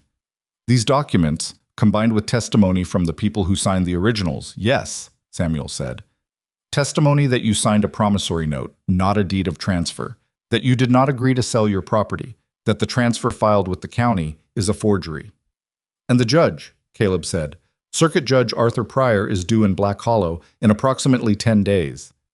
The room was quiet for a moment. Martin Dobbs looked at his wife. Ruth looked back at him with an expression that contained an entire conversation compressed into 3 seconds. Then she looked at Caleb. "What happens to us in the meantime?" It was the right question, and it was a harder answer than Caleb would have liked. "Victor will know something is happening," he said. "He may already. His man Reed watches everything. When he figures out that you've been here, that you've seen the documents, he'll apply pressure." "What kind of pressure?" Cal Dobbs said. "Whatever kind he thinks will work." Caleb didn't dress it up. "He's not a man who uses violence as a first tool. He uses legal pressure, social pressure, economic pressure. He may call in whatever debts you have with people in town and make life difficult. He may send his lawyers to remind you of obligations." He paused. "He may also simply wait and see if he thinks the situation is manageable." "And if he doesn't think it's manageable?" Clara Fennery asked. "Then the situation gets harder." She looked at him steadily. "You're not promising us anything." "No," Caleb said. "I'm not in a position to promise you anything except that the documents exist, that what was done to you was illegal, and that a judge with the authority to act on that is 10 days away." He let that sit. "What you decide to do with that is yours." Helen Marsh spoke from her place near the wall. "I want to say something." She said it without asking permission, which was new for her, or at least new in Caleb's observation of her. "I've lived in Black Hollow for 6 years. I've watched Victor Crow take from people, and I've told myself it wasn't my business, and there was nothing to be done. I told myself that right up until a stranger came to town and stopped for a child who'd been sitting in the snow for 2 weeks while everyone, including me, walked past her." She was not looking at Caleb when she said this. She was looking at Clara Fennery and Ruth Dobbs. "I'm not making this choice for you, but I'm making it for myself. I'm going to tell Judge Pryor what I know, which isn't the legal evidence, it's the community evidence. The pattern of behavior I've watched for 6 years, and I thought you should know that." She stopped. It was clearly more than she'd planned to say and possibly more than she was comfortable having said. The room was quiet again. Clara Fennery was the first to speak. "My daughters," she said. She glanced back at them. The 16-year-old, the 14-year-old, both watching their mother with an attention so complete it was almost painful. "If we do this, if we stand up in front of a judge and say what happened, what does that do to them?" Nobody answered immediately, because it was an honest question and the honest answer was uncertain. Emma spoke. She did it from her place on the floor near the cot, without standing up, and she said it quietly enough that people leaned in slightly to hear it. "I sat alone outside a nailed-up door for 2 weeks because everyone was afraid of one man," she said. "My papa was afraid too, and he made the best decision he could, and it was the wrong one. But nobody helped because they were afraid of what would happen to them. She looked at Clara Fennery's daughters. Not with accusation, just with the particular directness of someone who had been on the other end of everyone's calculation and knew what it felt like from there. I'm not saying it's not scary. I know it is. But if nobody says anything, there'll be more children sitting in the snow. The room held that for a long moment. Clara Fennery looked at her daughters. The 16-year-old gave a small, deliberate nod. The 14-year-old looked frightened and nodded anyway. Clara turned back to face the room. "All right," she said, "we'll testify." Martin Dobbs looked at his son. Cal gave him the same kind of nod. Not confident, but decided. "Us too," Martin said. They stayed for another hour, going through the details of what testimony would be needed and in what form, and then they left the way they'd come, back down the South Trail, in small groups, at intervals, so that any watcher on the main road would not see a gathering departing. Helen went last. At the door she paused and looked back at Caleb. "Victor will find out," she said, for the second time. "I know," he said, for the second time.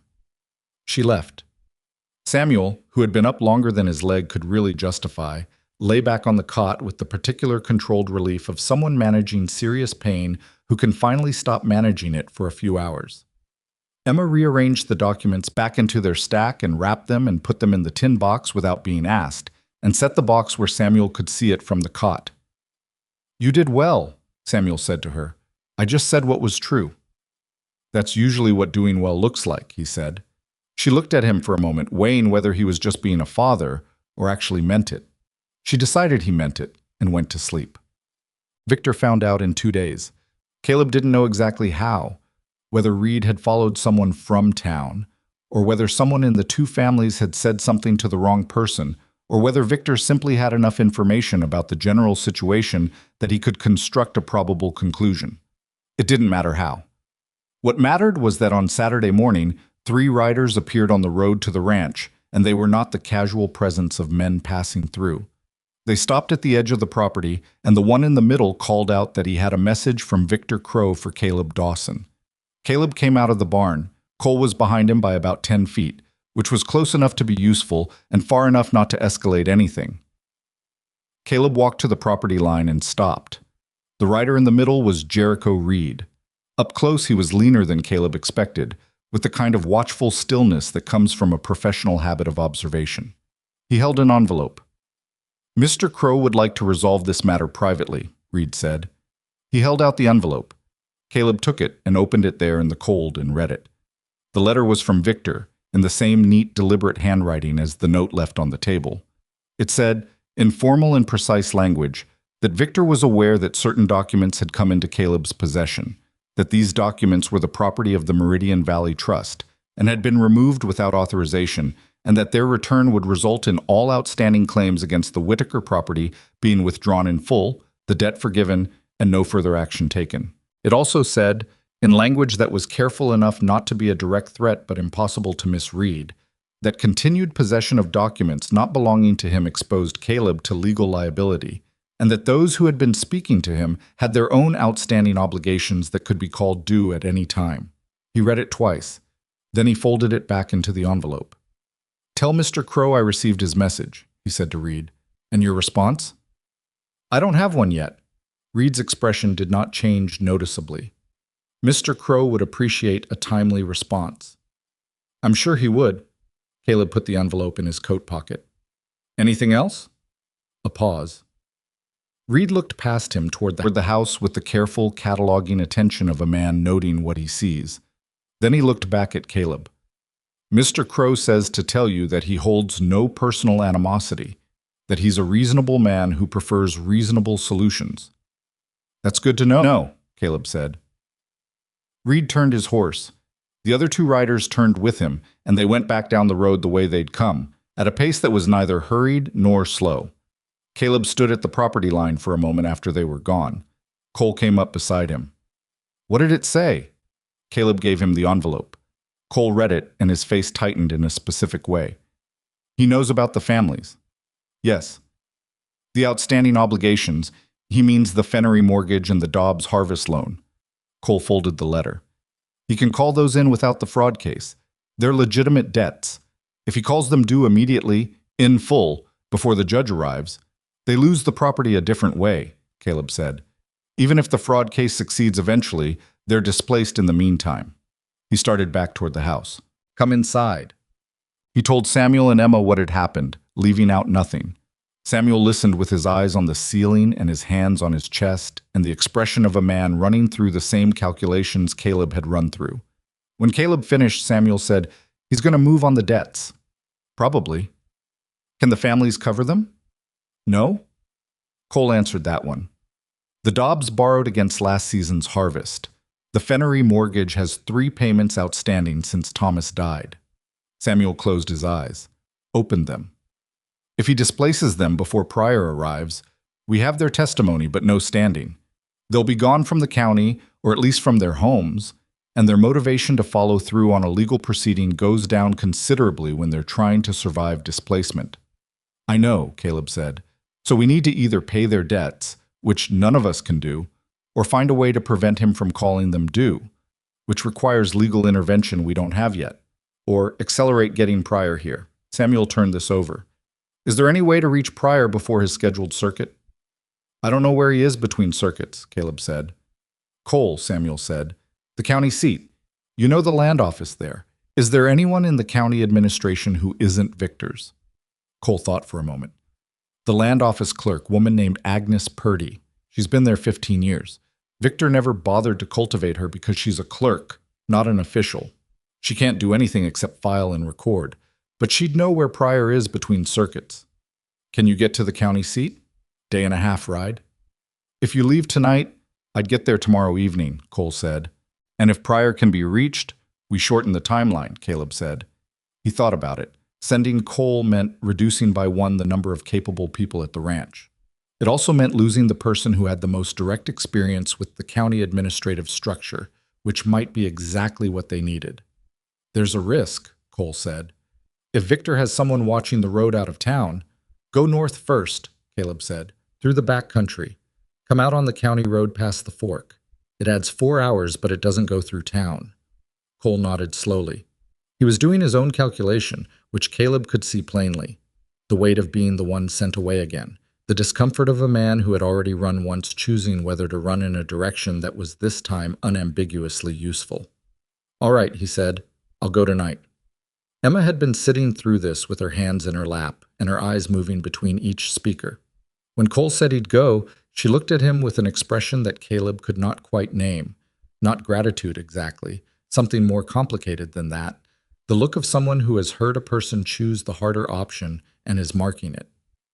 "Don't get followed," she said. Cole looked at her. Something in his face settled. "I'll be careful." He left 2 hours after dark. None. The days that followed had a particular quality that Caleb had experienced before, in other difficult circumstances. The quality of time that moves too slowly when you're waiting for something and too fast when you think about how little of it you have. He kept the ranch running. He kept Samuel fed and as comfortable as the situation allowed, which was not very. He watched the road. On the 3rd day after Cole left, Victor made his move. It didn't come as riders to the ranch. It came as a document, a formal legal notice, delivered by a county process server who arrived in the early afternoon and knocked at the door and handed Caleb an official envelope with the county seal on it. Inside were 2 notices, one to Martin Dobbs, one to Clara Fennery, formally calling their outstanding debts due and payable in full within 7 days, with notification that failure to pay would result in transfer of secured properties to the creditor. The process server had already been to both families. He said this without being asked, in the tone of a man doing a job he did not enjoy, before he left. Caleb rode to town that afternoon and went to both families before he did anything else. Martin Dobbs met him at the door of his house with the notice in his hand and the expression of a man who has been hit and is deciding whether to stay standing. 7 days, Martin said. "I know. We don't have it. Not close." He turned the notice in his hands. "This is legal. This is a legitimate debt. My signature's on it. The right signature this time. I took that loan in good faith." "I know," Caleb said. "If we lose the property this way, we're gone. We can't fight from nothing." "I know." Caleb said it steadily, not dismissively, just acknowledging the weight of what Dobbs was carrying. Cole went to find the judge. We're trying to get him here faster. And if he doesn't get here in 7 days, he didn't have an answer for that. He was honest enough not to invent one. Then we deal with what comes next, but you haven't lost anything yet. Martin Dobbs looked at him with the careful eyes of a man trying to gauge whether the person in front of him is a fool or someone who knows something he doesn't. You really think this works? He said. It wasn't quite a question. I think it has a better chance than doing nothing, Caleb said, which was the only other option I saw. Martin looked down at the notice, looked up. All right, he said. 7 days. Clara Fennery was calmer, which surprised him until he realized it was the calm of someone who has already moved through the fear and come out the other side into the flat country of simple determination. I've been waiting for the next thing he was going to do, she said, when he arrived at her door. This is it. This is what it looks like. She held the notice loosely. My daughters asked me last night whether we should leave, pack up and go to my sister in Nebraska. What did you tell them? That if we left, we'd be proving that it works. That the way to take something from people is to make them afraid enough to walk away from it. She looked at the notice once more and then set it on the table beside the door as if it were ordinary mail. So we're staying. He rode back to the ranch in the late afternoon. The light was going gray and the cold was building again from the north, and he thought about Cole somewhere on the back roads, riding hard, and about Judge Arthur Pryor, who was old and slow but not Victor's, and about Samuel in the ranch house with 30 pages of documented fraud that could change everything if they could get them in front of the right person before the right person was no longer needed. He thought about Emma, 8 years old, sitting in the snow. He thought about all the ways this could still fail. And then he thought about Martin Dobbs saying, all right, 7 days, with the look of a man who had been offered a reason to stand and had decided to take it. And Clara Fennery setting the notice on the table like ordinary mail and saying, we're staying. He thought about Helen Marsh, who had walked past a child in the snow for 2 weeks and had finally decided she was tired of her own story. He thought about what it cost people to change the thing they'd decided to be. The ranch appeared through the trees. There was smoke from the chimney, which meant Emma had kept the fire going, which she always did, which was such a reliable and ordinary thing that it caught him unexpectedly. The simple reliability of a child who did what she said she would. He put the horse in the barn and went inside. Samuel looked up from the cot. Well? 7 days, Caleb said. Samuel was quiet for a moment. Cole needs to move fast. He knows. Emma looked between them from her place on the floor. She had the surveying manual open again and a piece of paper beside her with notes on it, which she closed when he came in, which meant she'd been doing something she'd tell him about later when she'd thought it through. Is it bad? She asked. He sat down in the chair across from the cot and felt the full weight of the day settle through him. Not despair, not that, but the particular exhaustion of someone who has been holding a lot of pieces in place for a sustained period and is starting to feel it in the places that tiredness shows first. It's not good, he said, but it's not over. She looked at him with those steady eyes. Okay, she said, like he'd told her the weather was going to be rough, but they were going inside. He looked at the tin box on the shelf where she'd put it. 30 pages. 2 weeks of Samuel's work building the account around them. 2 families who had decided to stand, 1 woman who had decided she was tired of walking past things, 1 man riding hard through back country in December trying to find a judge. Outside, the wind picked up. The fire held. Cole came back on the 5th day. Caleb heard the horse before he saw it. The same pattern as that first morning weeks ago. Hooves on frozen ground moving fast. The rhythm of something driven with purpose. He was outside checking the fence line when the gray horse came through the tree line at a pace that meant Cole had been riding hard for the last stretch. Not because he was being chased, but because he had something to deliver and could not afford to be slow about it. He pulled up and dismounted in one motion, which told Caleb his body was still working despite what 2 days of hard riding in December cold did to a person. His face was raw from the wind and his eyes had the particular brightness of someone running on less sleep than was sensible. Pryor, he said, before Caleb could ask. He was at a town called Mill Haven, 40 miles east of the county seat. Agnes Purdy knew exactly where. She sent a messenger ahead of me so he'd know I was coming. He paused to breathe. He'll be here in 2 days. Caleb looked at him. 2 days. He moved his schedule. When I showed him the affidavit Samuel sent with me and explained the debt notices, the 7-day window, he moved. Cole ran a hand over his face. He's not slow, it turns out. He just doesn't move until he has reason to. 2 days. The debt notices had 5 days remaining. The arithmetic was uncomfortable but workable, provided nothing else shifted. Did anyone follow you back? Not through the back country. I came the same way I left. Cole looked at the house. How is it here? Quiet, Caleb said. Victor hasn't sent anyone to the ranch. He's been patient, which bothers me more than riders would. Cole understood that. Patient men who had won before were more dangerous than impatient ones, because they knew that waiting was often the most efficient form of pressure. He thinks the debt notices are enough, Cole said. Maybe they are, if Pryor doesn't arrive in time. But he will. He will, Caleb agreed. They went inside. Samuel pushed himself upright on the cot when Cole came through the door, and the first thing he said was not about the judge or the timeline, but, "Did you sleep at all?" "Some," Cole said. "That means no," Emma said, from her place near the fire. She was factual about it rather than sympathetic, which was somehow more appropriate. She handed him the tin cup that had been warming by the fire, and he took it without ceremony and drank. The 2 days moved the way days move when you're watching them, too slowly, when you were sitting still, and too fast when you thought about what was coming.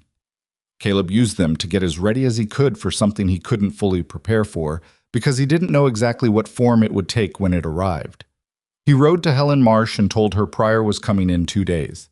She received this with a stillness that was not calm, but was the thing that lives next to calm. The state of someone who has committed to a course of action and is now simply waiting for the moment it becomes real. "I'll tell the families," she said, quietly. "Yes." She paused. "Victor's been in town every day this week, visible, walking the street, talking to people, reminding everyone he exists." She said it with the particular weariness of someone who understands exactly what the behavior means. It was a performance of normalcy, of invulnerability, the kind of presence that says nothing has changed, and nothing is going to change, and anyone who thinks otherwise is going to be disappointed. "He knows something is moving," Caleb said. "He knows. He just doesn't know what or when." She looked at him carefully. "What happens when Pryor arrives? Where does he hold proceedings?" "The courthouse, if Pryor can get the space formally. If Victor contests the venue, he'll try." "He'll try," Caleb agreed. "But Pryor has circuit authority. Victor can slow things down. He can't stop a circuit judge from convening a hearing on his own authority." Helen thought about this. "Victor has 2 lawyers. They came up from the South 2 years ago, and they've been here ever since. Hendricks and a man named Carr. They're good." "I'm sure they are." "Samuel will need to testify in person, in that room, in front of Victor's lawyers, with his leg the way it is."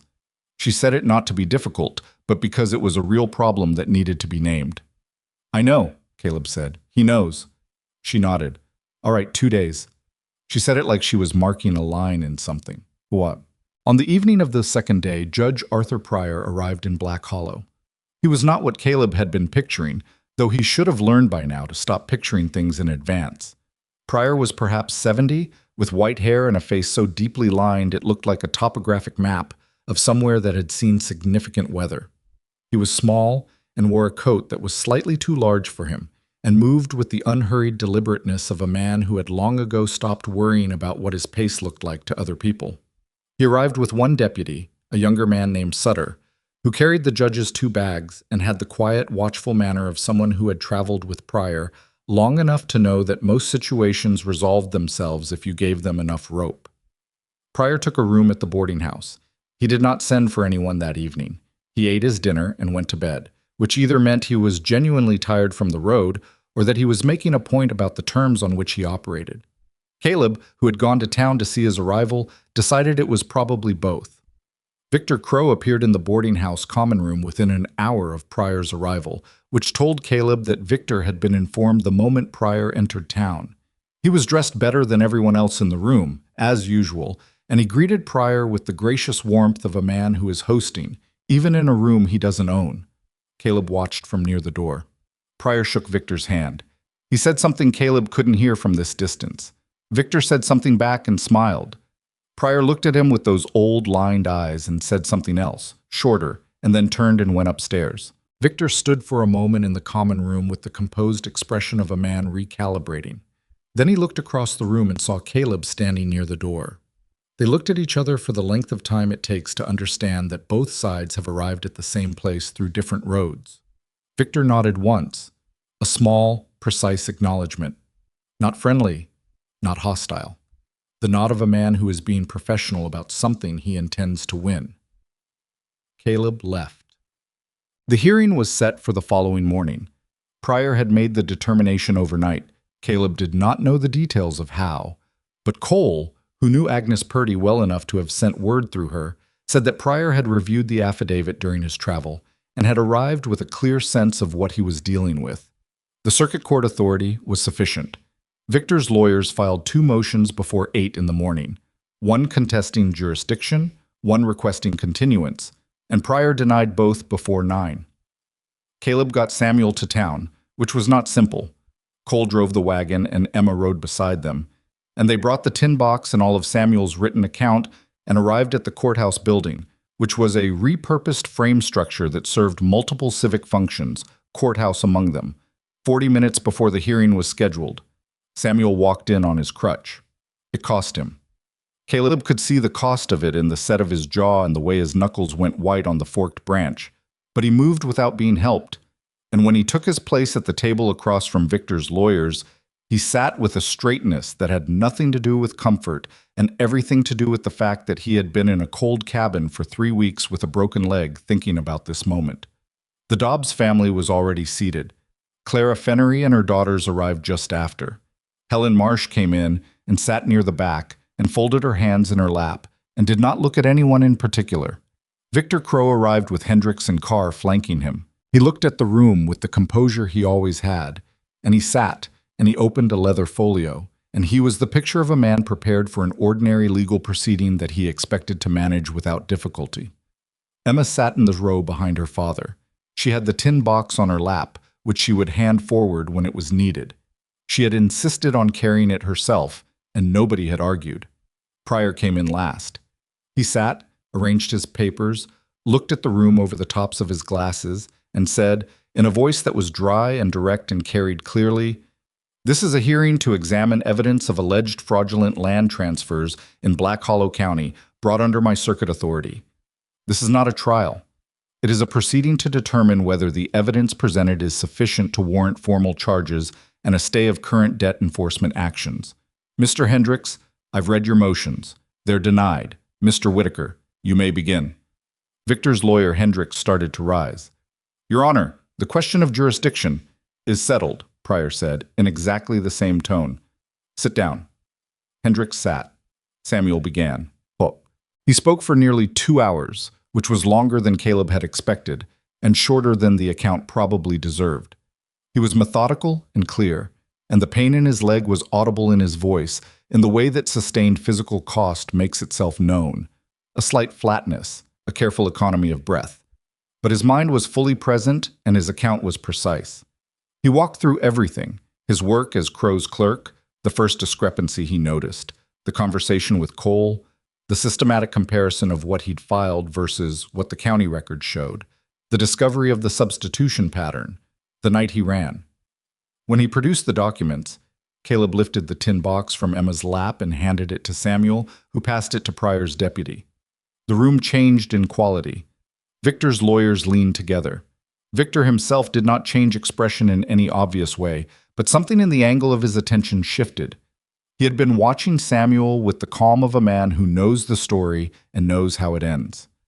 When the tin box moved across the room, that calm developed a hairline crack. Pryor went through the documents with the slow, thorough attention of someone who read things correctly the first time and did not need to rush. The room waited. Victor's lawyer Carr attempted twice to interject with procedural challenges and was waved off both times without Pryor looking up from the pages. After 20 minutes, Pryor set the documents down and removed his glasses and looked at Victor Crow. "Mr. Crow," he said, "you'll have opportunity to respond. I want to hear from the Dobbs family and Mrs. Fennery first." Victor leaned toward Hendricks and said something quietly. Hendricks rose. Your Honor, the witnesses proposed are themselves parties to the debt proceedings and have a clear financial interest in the outcome of this hearing, which makes their testimony. Interested parties testify in legal proceedings regularly, Pryor said. That's what cross-examination is for. Sit down. Martin Dobbs testified for 30 minutes. He was not a polished speaker. He said too often and lost his thread twice and had to be gently redirected. But the core of what he said was simple and specific and impossible to misread. He had signed a promissory note and had never agreed to sell his property, and the signature on the deed of transfer looked like his, but he had not signed any deed of transfer. Hendricks cross-examined him for another 20 minutes and succeeded mainly in demonstrating that Martin Dobbs did not understand all the legal terminology of the documents he'd signed, which was true of most people who signed legal documents without a lawyer and proved nothing about whether he'd been defrauded. Clara Fennery was different. She was composed and direct, and when Hendricks tried the same approach with her, she looked at him with the steady attention of a woman who had managed a property alone for 2 years and said, "I know what I signed. I signed it at the kitchen table in my own house with a lamp on because it was evening. The document said promissory note at the top. I read that word specifically because Thomas, my husband, had always told me to read the top of any document before the bottom. I did not sign anything that said deed of transfer because I would have known what those words meant and I would not have agreed." Hendricks paused for a moment. Then he said, "Mrs. Fennery, is it possible you misread?" "No," she said, simply, not defensively, just as a statement of fact that she had no interest in softening. He moved on. Helen Marsh was not a formal witness in the legal proceeding. She had no direct evidentiary standing, but Pryor, after a brief exchange with Victor's lawyers, allowed her to give a statement as a community member who had witnessed the pattern of behavior over 6 years. She stood and she said what she'd said she would say: the pattern, the families, the way people left, the way the town had watched and done nothing. She did not make herself heroic in the account. She placed herself accurately, as someone who had known and been silent, who was only now speaking. It was, Caleb thought, more effective for that honesty than it would have been if she'd positioned herself as a crusader. Then it was Victor's turn. Hendricks presented the response, which was the approach of a lawyer who knows his client is better kept quiet.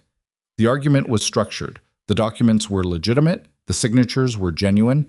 Any confusion about the nature of what was signed was the responsibility of the signers who had not sought legal counsel before signing, and the county filings were proper records that had been processed through official channels.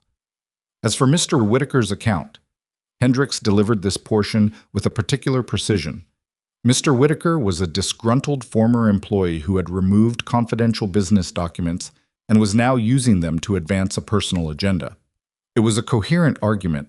Caleb, listening, recognized its coherence and recognized also that coherent arguments in the presence of specific evidence were not automatically stronger than that evidence. Pryor let Hendricks finish.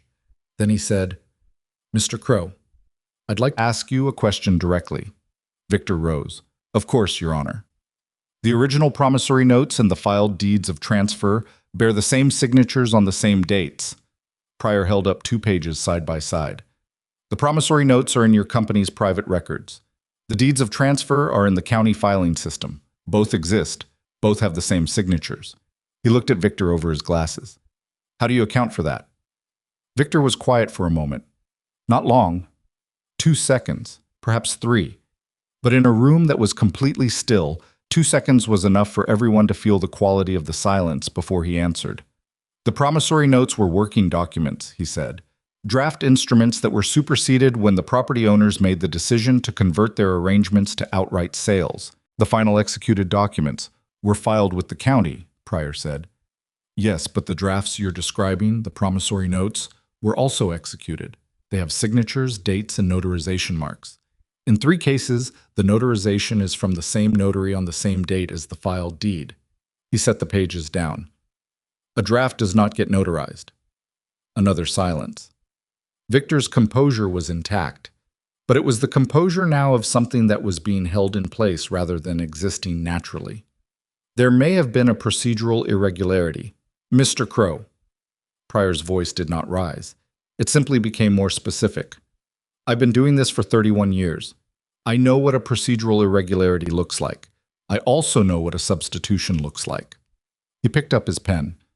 I'm issuing a temporary stay on all debt enforcement actions currently pending against the Dobbs and Fennery properties, effective immediately.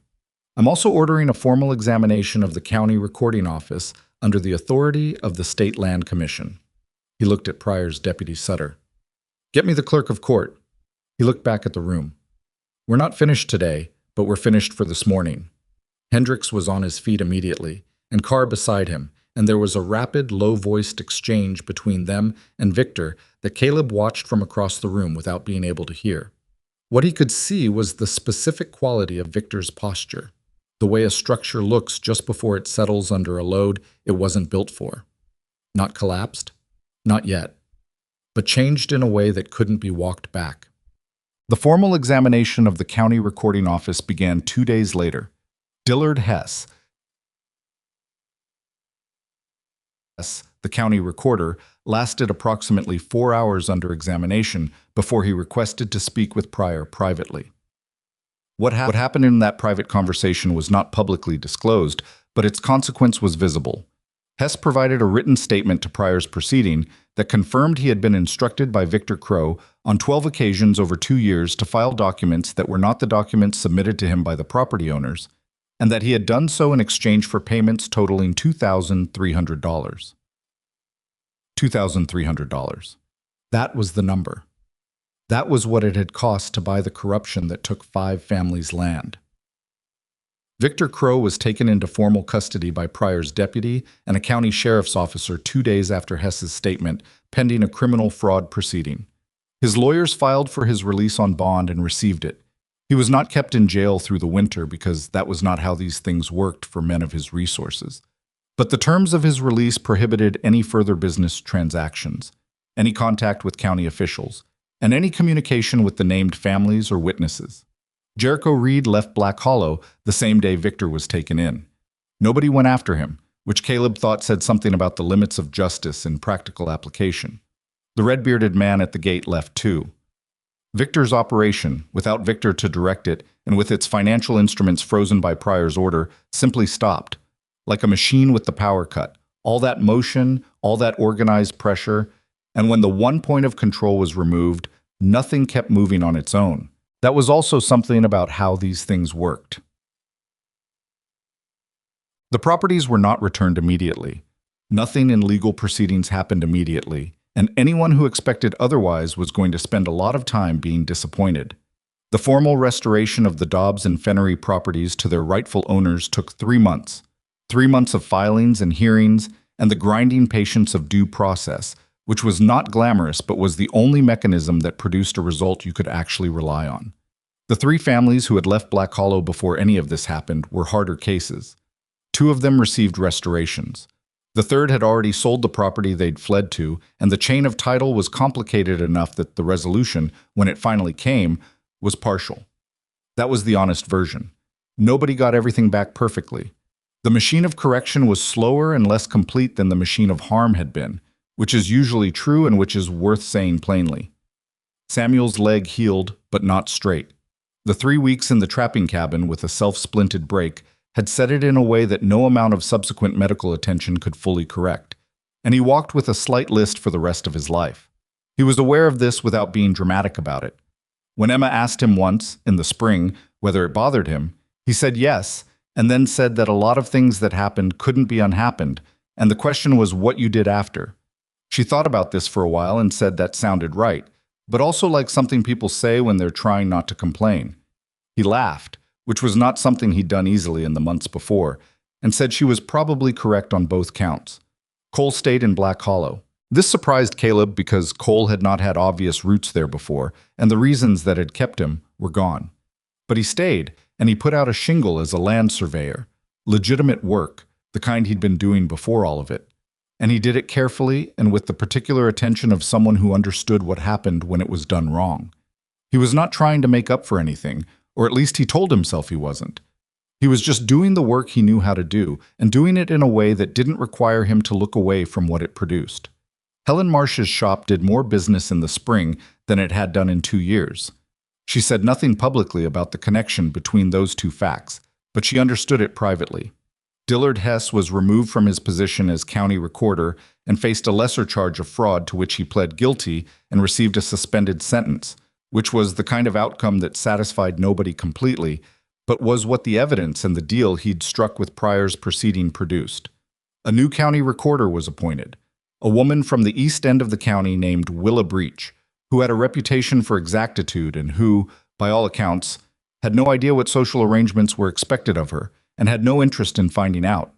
Victor Crow's criminal fraud trial was held in the county seat 6 months after his arrest. He had good lawyers who were working hard, and the proceeding was long and complicated, and in the end he was convicted on 4 counts of fraudulent land transfer and 2 counts of obtaining money by deception, which carried a sentence of 7 years. He appealed, which was expected. The appeal was denied, which took another 8 months. I went to prison eventually, which was the outcome that the law produced through its slow and imperfect machinery. Caleb was not there when the verdict came down. He was at the ranch, because it was summer by then, and the ranch required everything summer demanded. He found out from Cole, who rode out to tell him, and he received the information the way he received most things, with a quiet acknowledgement that it had happened and a return to the thing that was immediately in front of him, which on that specific day was a fence that needed restringing before the cattle moved to the east pasture. The thing about the whole of it, and this is the part that doesn't fit neatly into any account of what happened, is that the moment it was over, the world did not transform. The sun came up the next morning over Black Hollow the same way it had come up the morning before. People went about their business. The families who had gotten their land back had to plant it, maintain it, deal with the ordinary disasters of weather and market and equipment failure that constituted the actual texture of frontier life. The legal victory was real, and it mattered, and it did not make anything easy. What changed was more specific and harder to point to directly. It was the quality of the air in a room when someone who had been using fear as a management tool was no longer present. It was the way people in Black Hollow began to look at each other differently. Not all of them, not immediately, but enough that the town's character shifted in a way that people felt before they could name it. Victor Crow had operated by making everyone feel that the weight of opposing him was too great to lift alone. When it turned out not to be true, the realization moved through the community slowly and unevenly, as realizations do, but it moved. Caleb thought about this sometimes. In the evenings, when the work was done and the light was going and there was a few minutes before the next thing required his attention, he thought about what it cost to change the condition of a place. Not the legal cost, the human cost. The Dobbs family's 7 days of uncertainty, not knowing whether they'd have a home at the end of it. Clara Fennery's daughters watching their mother choose to stay and trying to be brave enough to match her. Helen Marsh standing up and placing herself accurately in the account. Not as a hero, just as a person who had been silent too long and was now choosing differently. Cole riding 40 miles of backcountry in December cold, carrying a weight he'd been accumulating for months and finally making it useful. All of that cost was real. It didn't disappear when the verdict came down. That was the thing he could not fully articulate to anyone, and that he had come to believe was the most important thing. The courage that mattered was not the dramatic courage of a single decisive moment.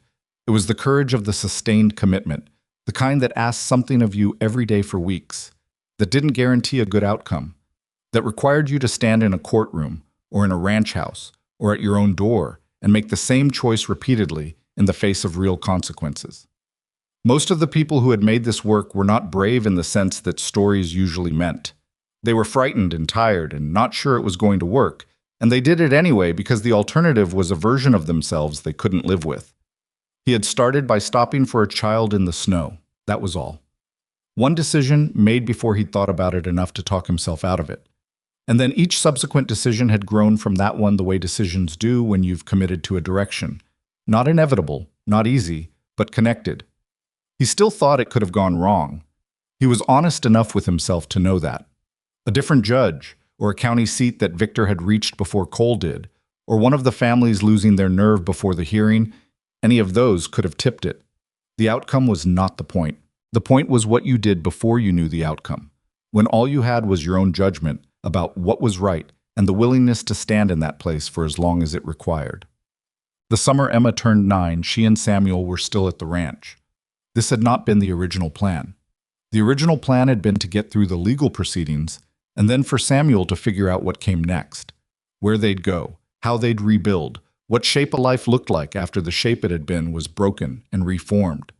But there were the proceedings, and the recovery, and the practical reality that Samuel's leg needed time, and the ranch was where they were. And Caleb did not ask them to leave because there was no pressing reason, and because, if he was honest with himself, the ranch was different with people in it. He noticed the difference in small ways. Emma's books had colonized the shelf next to his. Samuel's tools were in a corner of the barn because he had started helping with the repair work as his leg allowed. And his tools were organized in a way that was not how Caleb organized tools, but was coherent in its own logic. There were 2 cups on the table in the morning instead of 1. One evening in July, after a long day that had started before sunrise and ended with a fence repaired and a water channel cleared and a meal that Emma had made without asking whether she should, the 3 of them sat on the steps of the ranch house in the cool of the evening and watched the light go out of the sky. The days were long now. There was time in the evening to simply exist without the next thing pressing immediately. "I've been thinking about staying," Samuel said. He said it carefully, with the tone of a man who has been thinking about something for a while and has finally organized his thinking into words. "If that's something you'd consider." Caleb looked at the darkening hills. "What would you do?" "Keep doing what I'm doing. Help with the ranch. I'm not a rancher, I know that. But I can keep books. I can manage the records and the accounts and the correspondence. Things you do yourself right now and probably hate doing." He paused. "I'm also talking to Cole about the land survey work. There's a need for it around here now that people are looking at their records again. Cole can't do all of it himself." "Emma's school," Caleb said. "Black Hollow doesn't have one." "Helen Marsh has been talking to 3 other families about starting one. There's enough children now, with the families that stayed." Caleb was quiet for a moment. "You don't have to decide now," Samuel said. "I know." He looked at the hills for another moment. Then, "I'm not good with people being underfoot. I've noticed. I like mornings quiet. Emma's quiet in the mornings. I'm usually up before anyone." Caleb looked at him sideways. Samuel looked back with the expression of a man who has made a careful and reasonable argument and is waiting to see whether the other person is going to engage with the argument or find a different objection. Emma, who had been sitting 2 steps below them with her back against the rail and her eyes on the first stars appearing in the east, said without turning around, "If you say no, we'll find somewhere else. We're not going to be a burden." "I know that," Caleb said. "But if you say yes," she continued with the particular quality of someone choosing words carefully, "I'll keep the fire going in the mornings before you're up, and you won't have to say thank you because I'm not doing it for that reason." He looked at the back of her head.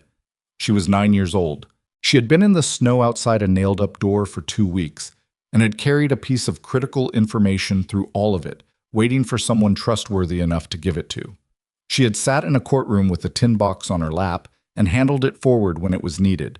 She had told Clara Fennery's daughters that if nobody said anything, there'd be more children sitting in the snow, which was the truest thing said in that room. He thought about the ranch before she was in it. The 1 cup in the morning. The books on the shelf untouched except when he reached for them. The way he'd been moving through each day with the efficiency of someone who had no one to account to and had stopped thinking about whether that was a good or a bad thing. "All right," he said. Emma didn't turn around, but her shoulders settled in a way that was not quite imperceptible. Samuel let out a breath that was slow and measured, the exhale of a man who had been holding something careful for a long time. "Thank you," he said. "Don't thank me yet," Caleb said. "Winter out here is different from what you've seen." "I've seen this winter." "You've seen the beginning of it. The middle is worse." Samuel was quiet for a moment. Then, "I'll get better at splitting wood. Cole's got that covered." "Cole's not living here." "No," Caleb said. "He's not." The light finished going out of the sky. The stars multiplied in the east and spread west. The temperature was dropping with the speed that clear summer nights had, cooling fast with nothing to hold the warmth of the day. Below them, the ranch was still. The barn closed up, the horses in for the night, the fence line invisible in the dark, but there repaired, doing its job. Emma spoke, finally, to the stars. "I used to think the worst feeling was being left somewhere," she said. She was not performing the thought. She was just thinking out loud, which was something she did in the evenings. But I think the worst feeling is watching other people get left and not moving. Neither of the men said anything for a moment. It was not the kind of thing that needed a response. It's easier to move the first time, she continued. After that, you've done it once. You know you can. Caleb thought about that. About the first time he'd stopped in that street in Black Hollow, before he'd reasoned about it, before he'd known anything about debt instruments or county recorders or circuit judges. Just a man who was walking and stopped because something was wrong, and stopping was so much simpler than the sum of everything it set in motion. The hard truth about courage is that it asks for itself before you know what you're agreeing to. You stop for one child in the snow, and that's the easy part. Everything after is the real cost, the sustained cost, the kind that doesn't announce itself all at once but arrives in pieces over weeks and months. The middle-of-the-night arithmetic, the envelope handed over by a process server, the 5 days waiting for a man to ride back from the county seat, the moment in a courtroom when you don't know yet how it's going to land. You don't get to know the ending when you make the first choice. You just make it. Most people walk past, not because they're villains, because walking past is easy, and because they've decided in advance that their involvement wouldn't matter, and because the cost of stopping is visible and the cost of not stopping is easy to look away from. Emma Whitaker had sat in the snow for 2 weeks. She had been walked past by a town full of people who were not villains and were not indifferent exactly, just afraid and tired and committed to the story that it wasn't their problem. And then one person stopped, not because he was heroic, but because he looked at a wrong thing and couldn't make himself keep walking. One person, and then another, not because they were exceptional people, because they were people who had been given a reason to believe that something could be done. That is the mechanism. It is slow and it is imperfect and it does not always work, but it is the actual mechanism, not dramatic rescues or brilliant plans or men with the biggest weapons. Just the accumulation of individual choices made by frightened, imperfect people who decided that the comfortable story was costing them something they couldn't afford. The first morning of August, Caleb was up before sunrise, which was his habit. The sky was already going pale in the east. He got the fire started and put water on and stood for a moment in the early quiet of the ranch house, which had a different quality now. Not empty quiet, but inhabited quiet. The particular stillness of a space that has people in it, even when those people are sleeping. He could hear Emma's even breathing from the back room. He could hear Samuel shifting in his sleep, favoring the leg the way he always did. He went outside with his coffee and stood on the steps and looked at the hills going from black to gray to something warmer as the light built. The summer grass was long and the fence line he'd repaired in July held clean across the near pasture. 3 horses moved in the east field, unhurried. It was not a perfect life. The accounts were tight, the work was unrelenting, the winter would come back and make everything harder the way it always did. Samuel's leg would ache in the cold. Emma would outgrow the ranch eventually and need more than it could offer. Cole would ride out one day and not come back, and that would be its own kind of reckoning. Nothing about any of it was guaranteed. But the morning was here and the fire was going, and there were 3 cups on the table inside instead of 1. And something that had been missing from the ordinary texture of his days for so long he had stopped noticing its absence was present now in the simple fact of that. Present in the sound of breathing from the back room, in the surveying manual with Emma's notes tucked between the pages, in the tools in the corner of the barn organized in someone else's logic. He stood there in the early light and let the morning be what it was. Behind him, the door opened quietly, and Emma came out in her coat with her hair still flattened from sleep, carrying her own coffee cup that was mostly warm water because she didn't really like the taste yet but drank it to have something to hold in the cold morning. She sat on the step below him without saying anything and looked at the hills. They stayed like that for a while. "Do you remember," she said eventually, "when I was afraid everyone would leave?" He remembered the snow. He remembered the way she'd looked up at him without quite hoping. He remembered crouching down on a knee that hurt and asking her how long she'd been there and feeling the answer in his chest before she gave it. "I remember," he said. She nodded slowly, watching the hills fill with light. "I still get scared sometimes that things will go back to the way they were." "That's reasonable," he said. "But it's different now. The scared feeling." She turned her cup in her hands. "Before, when I was scared, there was nothing to hold on to. Now when I get scared, I think, there are people who stayed. That's real. That happened." He didn't have a more useful response than that, so he didn't try to manufacture one. The sun came fully over the ridge, and the ranch lit up in the particular warm gold of a summer morning that had no interest in drama, that simply arrived and did what mornings do. The horses moved in the east field. The fire held inside. The hills were exactly as they had always been. Emma pulled her coat tighter and leaned back against the post and closed her eyes against the light. Not quite smiling, not quite at peace, but something in the vicinity of both. The way people look when they have survived something and have not yet forgotten the surviving but have started, cautiously, to believe in what came after. Caleb drank his coffee. Some promises, when you made them without knowing what they cost, turned out to cost everything you had and be worth more than that. He had not been looking for this life. He had stopped for a child in the snow. The rest had followed.